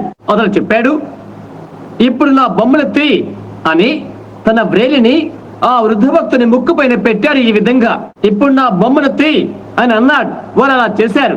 ఆ తర్వాత తన పిడికిల్ని బిగించి ఇప్పుడు నా బొమ్మనెత్తి అని చెప్పాడు. వారు అలాగే చేశారు. అటు తర్వాత అది అలా చేశాడు అతని బొమ్మ కొరకై. అన్నాడు, ఇది ఈ విధంగానే నా యొక్క పత్రికలో మీరు చూస్తారు అని అన్నాడు. సర్ బోస్వర్త్ అక్కడ నిలబడే ఉన్నాడు. ఒక్క మాట కూడా పలకలేదు. ఆ తర్వాత దీని యొక్క బొమ్మను తీశారు. ఆ రాత్రి ఇంటి ప్రయాణములో అది కెథోలిక్ కుర్రవాడు తీశాడు. ఈ అబ్బాయితో అతను చెప్తున్నాడు, దాన్ని గురించి నీవేమనుకుంటున్నావు అని అడిగాడు. నేను అతన్ని విమర్శన చేస్తున్నాననే నేను ఎరిగిన విషయం. ఆ స్త్రీ గొంతుకలో నుండి ఆ కణితి పోవడం అనేది అతను ఆమెను వశీకరణం చేశాడని నేను చెప్పగలను అని అన్నాడు. నేను తప్పు అని అంటున్నాను. ఆ బొమ్మను గురించి నీ యొక్క అభిప్రాయం ఏంటి అని అడిగాడు. నాకు తెలియదు, వారు దానిని ద్రావకంలో పెట్టారు. ఇదిగో ఇక్కడ అతని బొమ్మ కావాలంటే నీవే అతన్ని అడుగు. వారు అలా ఇంటికి చేరుకున్నారు. అతను ఇక్కడ కూర్చొని సిగరెట్ ముట్టించాడు. లోపలికి వెళ్లి బోస్వర్త్ది ఒకటి లాగాడు. అది నెగటివ్. అలాగే 2, 3, 4, 5, 6 ప్రతిదీ బయటికి లాగారు. ప్రతి ఒక్కటి బొమ్మ పడకుండా ఖాళీగా ఉన్నవి. దేవుడు అంగీకరించలేదు. నిలబడి ఉన్న ఆ వృద్ధ భక్తుడి బొమ్మను దేవుడు అంగీకరించలేదు. ఆ చేయి ముక్కు అతని ముక్కు కింద తన పిడికిలి అలా ఉంచి ఆ వేషధారితో ఉన్న ఆయనను ఆయన అనుమతించలేదు. ఆ తర్వాత అది బయటకు తీశారు. ఇక్కడ అది ఉన్నది. ఆ వ్యక్తిగా ఆ రాత్రి గుండె జబ్బు వచ్చి గుండె ఆగిపోయినది అని వారు చెప్పారు. వారి నెగటివ్ ను వాషింగ్టన్ డీసీకి పంపించారు. అక్కడ దాన్ని కాపీరైట్ చేసి తిరిగి పంపించారు. జార్జ్ లెస్సీ చేతి వ్రేలి ముద్రలు అలాంటి పత్రం సంబంధమైన FBI శాఖ మార్చుడతడు ప్రపంచ ప్రముఖుల్లో ఒకటతడు. అతని ఎదుకు తీసుకురాబడి 2 దినాలు కెమెరాలో ఉంచి వెలుతురులో మొదలగు వాళ్ళలో ఉంచారు. మధ్యాహ్నం వద్ద వచ్చి రెవరెండ్ బెల్హామ్ నిన్ను విమర్శించే వాళ్ళలో నేను ఒకడును అని చెప్పాడు. అతను చెప్పాడు, అది మనస్తత్వ శాస్త్రం లాంటిది అని చెప్పాను నేను. కొందరు చెప్పారు వెలుగు తదితరమైన వారు చూశారని చెప్పారు. చూడు, వృద్ధ వేషధారి కూడా చెప్తుండేవాడు అని అన్నాడు. ఆ విశ్వాసిని అని అతని అర్థం. చుట్టూనున్న దృశ్యాలు, క్రీస్తు చుట్టూను ఆ భక్తుల చుట్టూ ఉన్న వెలుగు ప్రభ అనగా హెలో, అదంతా కేవలం మనస్తత్వ శాస్త్రం అని చెప్పాడు అతడు. అయితే రెవరెండ్ బెల్హామ్ యాంత్రిక సంబంధమైన ఈ కెమెరా యొక్క కేంద్రము మనస్తత్వాన్ని పట్టుకోలేదు. ఆ వెలుగు కటికమును సంధించింది లేదా నెగటివ్ ను సంధించి ఉన్నది. అందువలన అది ఇచ్చట ఉండేను అని తెలియజేశాడు. నేనది వారికి అందించాను. ఓ మిస్టర్, దాని యొక్క యోగ్యత ఏంటో నీకు తెలుసా అని అడిగాడు అతడు. నేను చెప్పాను, నాకు తెలియదు సహోదరుడా, నాకు తెలియదు. అయితే నీవు జీవించినంత కాలము అది నీకు నిరుపయుక్తమే. అయితే ఒక దినాన నవనాగరికత విస్తరించిన కొలది, క్రైస్తవం ఉండే కొలది దీన్ని గురించి ఒకటి జరగబోతున్నది. కాబట్టి స్నేహితులారా, ఈ రాత్రిలో భూమిపైన ఇది మన ఆఖరి కుడికైతే సర్వాధికారి అయిన దేవుని సన్నిధిలో నీవు నేను ఉంటాము. నా సాక్ష్యము సత్యమే. చాలా చాలా విషయాలు ఉన్నవి. దాని గురించి పుస్తక భాండారాలు రాయవలసి వస్తున్నది. నీవది తెలుసుకోవాలి. వాస్తవంగా ఇక్కడున్న వారి నేను ప్రసంగించున్నప్పుడు ఆ వెలుగును ఎంతమంది చూశారు? పఠములో కాకుండా భవనంలో ఉన్నవారు, అది ఎప్పుడైనా చూసిన వారు మీ చేతులు చూపించండి. గమనించండి, 8, 10 చేతులు కూర్చున్న వారిలో వారు చూడగలిగిరి, నేను చూడలేక ఉంటిని.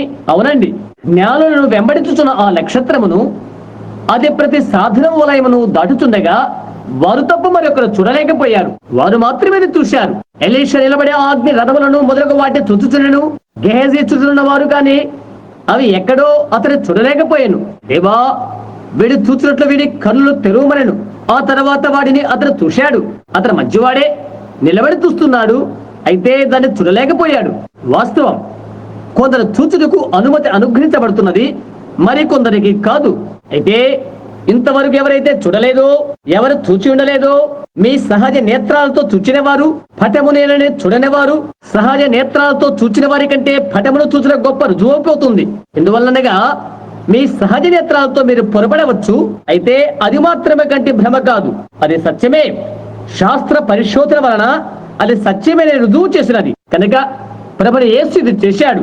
అప్పుడు అది ఉన్నట్లు బట్టి నీ యొక్క అభిప్రాయం ఏంటి సోదర బ్రహ్మ అని మీరు అడగవచ్చును. ఇశ్రాయేలు ప్రజలను ఐగుప్తు నుండి పాలస్తీనాకు నడిపించినది అదే అగ్ని స్తంభమని నేను నమ్ముతున్నాను. వెలుగైన దూత అదే అని నేను ఇలాగున నమ్ముతున్నాను. ఖైదులోనికి వెళ్లి భక్తుడైన పేతురును తట్టి అతనికి ముందుగా నడుస్తూ తలుపు తెరిచి బయటకు వెలుగులోనికి అతనికి తెచ్చినది ఆ వెలుగైన దూతైన నేను నమ్ముతున్నాను. ఆయనే నిన్న నేడు యుగ యుగములు ఒక్కటే రీతిగా ఉన్న యేసుక్రీస్తు నేను నమ్ముతున్నాను. ఆమేన్. ఆయన నిన్న ఎలాగున్నాడో ఈనాడు ఒక్కటి రీతిగా ఉన్నాడు. అదే యేసు ఎల్లప్పుడూ అలాగే ఉంటాడు. నేను దాన్ని గురించి మాట్లాడుతున్నప్పుడు, ఆ వెలుగును గురించి మాట్లాడుతున్నప్పుడు, పఠములో ఉన్నటువంటి దాన్ని గురించి నేను ఇక్కడ ఇలాగ నిలబడ్డాను, అక్కడికి 2 అడుగులు తక్కువ దూరంలో ఉన్నది. అవును, నా కళ్ళతో నేను చూడలేకపోయాను, అయితే అది ఇక్కడే ఉన్నదని నాకు తెలుసు. ఇప్పుడు నా ప్రక్కనే ఉన్నదని నాకు తెలుసు. వ్యత్యాసాన్ని తెలుసుకోగలిగినట్లయితే, సర్వశక్తివంతుడు దేవుని యొక్క బలము అది పట్టుకోగలిగితే, అప్పుడు వస్తువుల వ్యత్యాసం ఎలాగుంటుందో గ్రహించగలరు. ప్రతి ఒక్కరికి అది సవాలు వంటిది. నేను ఎటువంటి వ్యాధిగ్రస్తునికి ప్రార్థన చేయబోవడం లేదు. నేను ఒక బంధనం అనగా ఒప్పగింత చేయనై ఉన్నాను. అయితే దర్శనం సంబంధమైనది ప్రజల మధ్య వ్రేలాడుతున్నది. దేవునికి అది తెలుసు. ఎటువంటి ప్రార్థనా వరుసలు పిలవబోట్లేదు. మిమ్మల్ని అక్కడికి అలాగే కూర్చొనిస్తాను. మీలో ఎంతమందికి ప్రార్థనా కార్డు లేదు చేయి చూపించండి. ఒకరికి ప్రార్థనా కార్డు లేదు. ప్రార్థనా కార్డు లేదా? ఆ నల్లజాతి అమ్మ అక్కడ కూర్చుండి చేతులెత్తులు చూస్తున్నాను. అవునా? నీవొక్కరివే కనుక ఒక్క నిమిషం నిలబడు. పరిశుద్ధాత్మ ఏమి చేస్తారో నాకు తెలియదు. నీవు నిజముగా భీకరంగా నా వైపే చూస్తున్నావు. నీకు ప్రార్థనా కార్డు లేదా? సర్వాధికారైన దేవుడు నీ బాధ ఏమైనది నాకు తెలియచేస్తే నేను దీన్ని కేవలం ప్రారంభముగానే ఆరంభిస్తాను. నీవు నన్ను నమ్ముతున్నావా? నాలో ఏమీ లేదని నీవు నమ్ముతున్నావా? నాలో ఏ ఒక్క శ్రేష్ఠత నాలో లేదు. నీవు వివాహిత అయిన స్త్రీ అయినట్టయితే నీ భర్త కంటే నాలో ఏ ప్రత్యేకత లేదు. నేను కేవలం మనిషినే. దేవుని కుమారుడైన యేసుక్రీస్తు ఈ విషయాలు ఎరుగుడు కొరకై తన ఆత్మను పంపించున్నాడు. నీలో ఉన్నటువంటి బలహీనత ఏదో దేవుడు నాకు తెలియజేసినట్లయితే నిన్ను గురించి తెలుసుకోవటానికి మరో మార్గం నాకు లేదని నీకు తెలుసా? నీ హృదయపూర్తిగా నీవు నమ్ముతున్నావా? దేవుడు నిన్ను దీవించును. అలాంటప్పుడు నీకు రక్తపోటు నిన్ను విడుస్తుంది. అదే నీకున్నది. అవునా? కూర్చో. ఒకసారి నీవు అది నమ్ము. ఎవరైనా నమ్ముడి కొరకై నేను సవాలు చేస్తున్నాను. ఇటు చూడు, నేను ఒక విషయం చెప్తాను. మార్త ప్రభుని యేసు వద్దకు వచ్చుచుండెను. ఆయన ఏమి చేయనాడో తండ్రి ముందుగా ఆయనకు చూపించినప్పటికీ ఆ వరము బయలుపరచబడలేదు. ముందుగా తెలియపరచబడలేదు. అయితే ఆమె చెప్తుంది, ప్రభువా, నీవిక్కడ ఉన్నట్లయితే మా సహోదరుడు చావకుండును అని చెప్పినది. అయితే ఇప్పటికైనా దేవుణ్ణి నీవు ఏమడిగినప్పటికీ కూడా ఆయన నీకు అనుగ్రహించును అని చెప్పినది ఆమె. ఆయన అన్నారు, పునరుద్ధానమును జీవమును నేనే. నా యందు విశ్వాసం ఉంచువాడు చనిపోయాడు బ్రతుకును, బ్రతికి నా యందు విశ్వాసం ఉంచిన వాడు మరి ఎన్నడూ చనిపోడు. ఇది నమ్ముతున్నావా? ఆమె చెప్తుంది ఏంటో విను. అవును ప్రభువా అని ఆమె చెప్తున్నది. నీవు చెప్పిందంతా సత్యమేనని నేను నమ్ముతున్నాను. నీవి లోకములకు రావాల్సిన దేవుని కుమారుడు అని నమ్ముతున్నాను. విధేయతో కూడిన ఆమె అడుగు అలా ఉన్నది. నీవు మరో విధంగా ఉన్నట్లుగా ఉన్నావు. అవును కదమ్మా? అవును, అది యథార్థమే. నీ ప్రక్కనే కూర్చున్న ఉన్న మరొక ఆమె కీళ్ళ సంబంధమైన జబ్బు, స్త్రీ సంబంధమైన వ్యాధితో కూడా బాధపడుతున్నది. అవునమ్మా? ఆ ఎరుపు రంగు వస్త్రాలు ధరించున్న నీవు ఒక్క నిమిషం నిలబడు. నీవెంతో సమీపంగా ఉన్నావు. దర్శనం నీ కొరికే వచ్చినది. స్త్రీ సంబంధమైన కీళ్ళ సంబంధమైన వ్యాధి. అవునా? ఇక్కడ నీ జీవితంలో మరొక విశేషత, నీవు మంచి ముందు చూపు కలిగిన దానవు. నీ బ్రతుకులో అనేక బాధలు కలిగి ఉన్నావు, ఎంతో బాధ ఎదుర్కొంటున్నావు. ఆ బాధ దేని కొరకనగా నీవు ప్రేమించు ఒకరి కొరకు. ఆ వ్యక్తి నీ భర్తే. అతడు త్రాగుబోతు, అతడు మందిరానికి వెళ్ళాడు. అదే వాస్తవమైతే నీ చేయి పైకెత్తు. అమ్మా, దేవుని నిన్ను దీవించును గాక. నీ దీవెను నీవు స్వీకరించి నీ ఇంటికి వెళ్ళు. నీవు స్వస్థత పొందావు, వెలుగు వైపు మల్లుకున్నావు. ఆ ప్రక్కనే కూర్చున్న పురుషుడు కూడా మీరే అండి. నీవు నమ్ముతున్నావా? నీ పూర్ణ హృదయముతో నమ్ముతున్నావా? నీ ఇంద్రియాలలో ఒక ఇంద్రియ స్పర్శను నీవు పోగొట్టుకున్నావు. అదేదనగా వాసన చూచుట. అవును కదా? అలాగైనట్లయితే నీ చేయి చూపు, నీ నోటి మీద నీ చేయి అలాగే ఉంచుకో. ప్రభువైన యేసు, నా హృదయపూర్తిగా నేను నమ్ముతున్నానని చెప్పు. దేవుని నిన్ను దీవించును. వెళ్ళు. నీ స్వస్థతను నువ్వు పొందుకున్నావు. దేవుని ఎందుకు శ్వాసం ఇచ్చినారా? దాని గురించి మీరేమని తెలుస్తున్నారు? అక్కడ వెనకాల ఉన్నవారు నేను నమ్ముతున్నారా? భక్తిపూర్వకంగా అక్కడ వెనకాల ఒక మూల కూర్చున్న స్త్రీ, ఆమె పైగా ఆ వెలుగు వ్రేలాడుతున్న నేను చూస్తున్నాను. ఆ వెలుగు ఎలా వ్రేలాడుతున్నదో అనేది నేను ఈ విధంగా చెప్తున్నాను. ఈ వెలుగు ఇక్కడే ఆమె పైగా వ్రేలాడుతుంది. ఇంకొక నిమిషం, అదేమైంది చూస్తాను. ఆ స్త్రీ గుండె జబ్బుతో బాధపడుతున్నది. ఆమె నా వెంకే చూస్తున్నది. ఆమె భర్త ఆమె ప్రక్కనే కూర్చొని ఉన్నాడు. ఆమె భర్తకు ఒక విధమైన జబ్బున్నది, ఒలిక్కి పడుతుంటాడు. అవునండి? నేను నిజమైతే మీ చేతులు పైకెత్తండి. అవును, చిన్న కండవ మెడక్ కట్టుకున్న స్త్రీ, అది నీకే అయ్యగారు. అవునా? ఈ రోజు కూడా మీరు తబ్బిబులైనట్లుగా ఉన్నారు లేరా? పురుషుడు, నీ కడుపులో నీవు అలా తబ్బిబులైనట్లుగా ఉంటావు. అవును, మీరందరూ కూడా మీ పరిపూర్ణ హృదయంతో నమ్ముతున్నారా? మీరు దాన్ని అంగీకరిస్తున్నారా? నేను మీతో చెప్తున్నాను, నీ చెయ్యి ఎత్తినంత మీతో అని నా అర్థం ఇంకొకరితో కాదు. పొగ త్రాగే అలవాటు అది వదిలిపెట్టండి. మీరు చుట్టులో త్రాగుతారు, అలా చేయకండి. అది నేను వ్యాధిగ్రస్తం చేస్తుంది. అవునా? అవునట్లయితే మీ చేయి ఇలా ఊపండి. అదే మిమ్మల్ని అలా తబ్బిబ్బులుగా చేస్తున్నది. మీ నరాలలో మీకు అది హాని కలిగ చేస్తుంది. చండాలమైనది, వదిలేసేయి. ఇక ఎన్నడూ చేయవద్దు. నీవు ఆరోగ్యవంతుడిగా ఉండగలుగుతావు. నీ భార్య గుండె జబ్బు, ఆమెను వదిలిపెట్టి అది ఆ గుండె జబ్బు కూడా పోతుంది. అది నమ్ముతున్నావా? అది వాస్తవమేనా? ఇక పైన నీవు అది తెలుసుకుంటావని నేను అనుకుంటున్నాను. నీ ముందు జేబులో చుట్టలు పెట్టుకుని ఉన్నావు. అవునా? అవి బయట పడవేయి. నీ భార్య పైన చేయించు. ఒక లాంటివని దేవునితో చెప్పు. నీవు నీ భార్య ఆరోగ్యవంతుల ఇంటికి వెళ్ళండి. మన ప్రభు యేసు నామము స్తుతించబడుగాక. ఇక్కడే కూర్చొని ఉండి నా వైపు చూస్తున్న ఈ చిన్నమ్మాయి, ఆ మొదటి వరుసలో ఇక్కడే కూర్చొని ఉన్న నీవు ఒక చిన్నమ్మాయి, అక్కడ కూర్చొని నా వైపే చూస్తున్నది. నీవు ప్రార్థనా కార్డు కలిగి ఉన్నావా? ఇక్కడే నీకు ప్రార్థనా కార్డు లేదా? నీ హృదయపూర్తిగా నీవు నమ్ముతున్నావా? యేసుక్రీస్తును బాగు చేస్తానని నీవు నమ్ము. ఆ ప్రక్కనే కూర్చుని ఉన్నామే, దాని గురించి ఏమని తలుస్తున్నావు? నీకు ప్రార్థనా కార్డు ఉన్నదా ఏమ్మా? లేదా నీవు కూడా ఆరోగ్యం పొందుకోవాలని ఉన్నదా? కడుపులో నొప్పిపోయి మళ్ళా క్రితం తిన్నట్టుగానే తినాలని మీకు ఉన్నదా? ఇప్పుడే యేసు స్వస్థపరుస్తానని నమ్ముతున్నావా? యేసు క్రీస్తుని స్వస్థపరిచినట్లయితే నిలబడు. అల్సర్ సంబంధమైన కడుపు జబ్బు నీకున్నది ఉన్నదా? అది నరాల బలహీనత వల్ల వచ్చినది. ఎంతో కాలం నుంచి నీవు నరాల బలహీనత చేత బాధపడుతున్నావు. ప్రత్యేకించి ఊరి రసం అంటే ఒక విధమైన రసం పుట్టుకుని వచ్చి నీ నోట్లోనికి అన్నం మళ్ళా వచ్చి పండ్లకు జల అనిపిస్తుంది. అవునది వాస్తవం. అవునండి, ఇది పెప్టిక్ అల్సర్. అది నీ కడుపు భాగానికి పేరుకొని ఉంది. కొన్ని పర్యాలు భోంచేసిన తర్వాత ప్రత్యేకించి కాల్చిన రొట్టె వెన్న తిన్నప్పుడు మండిపోతుంది. అవునా? నేను నీ మనస్సును పట్టణము చేయడం లేదు. అయితే పరిశుద్ధాత్మ సర్వజ్ఞుడు, నీవు ఇప్పుడు స్వస్థపడ్డావు. క్షేమంగా ఇంటికి వెళ్ళు. ఈ మార్గాన వెనకాల ఉన్నటువంటి వారు ప్రార్థన కార్డు లేకుండా అక్కడ ఉన్న కొందరు, మీరు చేయొద్దండి. ప్రార్థన కార్డు లేకుండా ఉన్నవారు మంచిది, భక్తిపూర్వకంగా ఉండము, పూర్ణ హృదయముతో నమ్మండి. పైన బాల్కనీలో ఉన్నవారు దేవుని ఎందుకు శ్వాసం ఉంచండి. నాకు నేనే చేయట్లేదు, ఇది కేవలము ఆయన యొక్క సర్వాధికారమైన కృప మాత్రమే. మీరు నమ్ముతున్నారా? ఆయన నాకు చూపించిన కొలది నేను చెప్పగలుగుతాను. మీ యొక్క విశ్వాసాన్ని బట్టి మీ విశ్వాసాన్ని కదలించుట అని చెప్పగలను. ఆ తర్వాత ఆయన ఎలాగో నడిపిస్తే అలాగే. ఇది మీరు గ్రహించారా? ఇది మీ సహోదరుడు కాదు, మీరు ఆయన సన్నిధిలో నిలబడుతున్నారు. నేను కాదు ఈ పని చేస్తున్నది, మీ విశ్వాసమే దాన్ని కార్యనిర్వహణగా చేస్తున్నది. నేను కాదు నిర్వహించేది, మీ యొక్క విశ్వాసం చేస్తున్నది. దాన్ని నిర్వహణ చేయడానికి నా యందు ఏమీ లేదు. ఈ మూలలో ఒక విధంగా పెద్ద వయస్కులై కళ్ళజోలు పెట్టుకుని అక్కడ కూర్చున్న ఒక నల్ల జాతీయుడిని నేను చూస్తున్నాను. మీకు ప్రార్థన కార్డు ఉందండి, ఒక నిమిషం నిలబడండి. నేను దేవుని యొక్క దాసుని మీరు నమ్ముతున్నారా? మీ పూర్ణ హృదయంతో మీరు ఇంకొకటి గురించి కూడా మీరు ఆలోచన చేస్తున్నారు. అవును కదా? అది వాస్తవం అయితే మీ చేయి ఊపండి. మీ సహోదరుడైన నేను కాదు. అది మీకు ప్రార్థనా కార్డు లేదు, వరుసలోకి వచ్చే మార్గము లేదు. ఎందుకంటే ప్రార్థనా కార్డు లేదు కనుక. మీరు ఎవరికైనా ప్రార్థనా కార్డు ఉన్నట్లయితే నిలబడవద్దు, ఎందుకంటే వరుసలోకి వచ్చే తరుణం ఇవ్వబడింది కాబట్టి. అయితే అతని పైన ఆ వెలుగు వ్రేలాడుతుండటం నేను చూస్తున్నాను. ఇంతవరకు ఎలాంటి దర్శనం కలగలేదు. సహోదరుడా, నేను నిన్ను బాగు చేయలేను, నేను చేయలేను. దేవుడు మాత్రమే అది చేయగలుగుతాడు. అయితే నీ విశ్వాసం ఉండాలి. నీవు నమ్ముతున్నావా? ఇంకో మార్గాన చేయనది ఇంకొకటి ఏదో ఉన్నది. సర్వశక్తివంతుడు దేవుడు ఇతని యొక్క బాధ ఏంటో తెలిపినట్లయితే మీరంతా స్వస్థత పొందుతారా? సరిగ్గా 10-15 గజాల దూరంలో నాకు నిల్చొని ఉన్నాడు. నా జీవితంలో నేను ఏనాడు అతన్ని చూడలేదు. అతను పురుషుడుగానే నిలబడి ఉన్నాడు. ఆ మనిషిలోని బాధ ఏమైనది? సర్వశక్తివంతులకు దేవుడు తెలియజేసినట్లయితే ఇక్కడున్న ప్రతి ఒక్కరూ ఆరోగ్యవంతులై వెళ్ళవలసి ఉంటున్నది. దేవుడు ఇంకా ఏమి చేయగలరు? అవును కదా. అయ్యా, మీలో ఎలాంటి బాధ లేదు.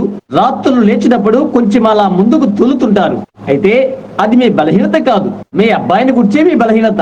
మీ అబ్బాయి ఒక విధమైన రాష్ట్ర విద్యాశాఖలో ఉంటున్నాడు. అతడు బహుముఖ ప్రజ్ఞాశాలి. అవును కదా. అదే వాస్తవమైతే మీరు చేయి చూపించండి. నిష్కర్షంగా వాస్తవమైన విషయం.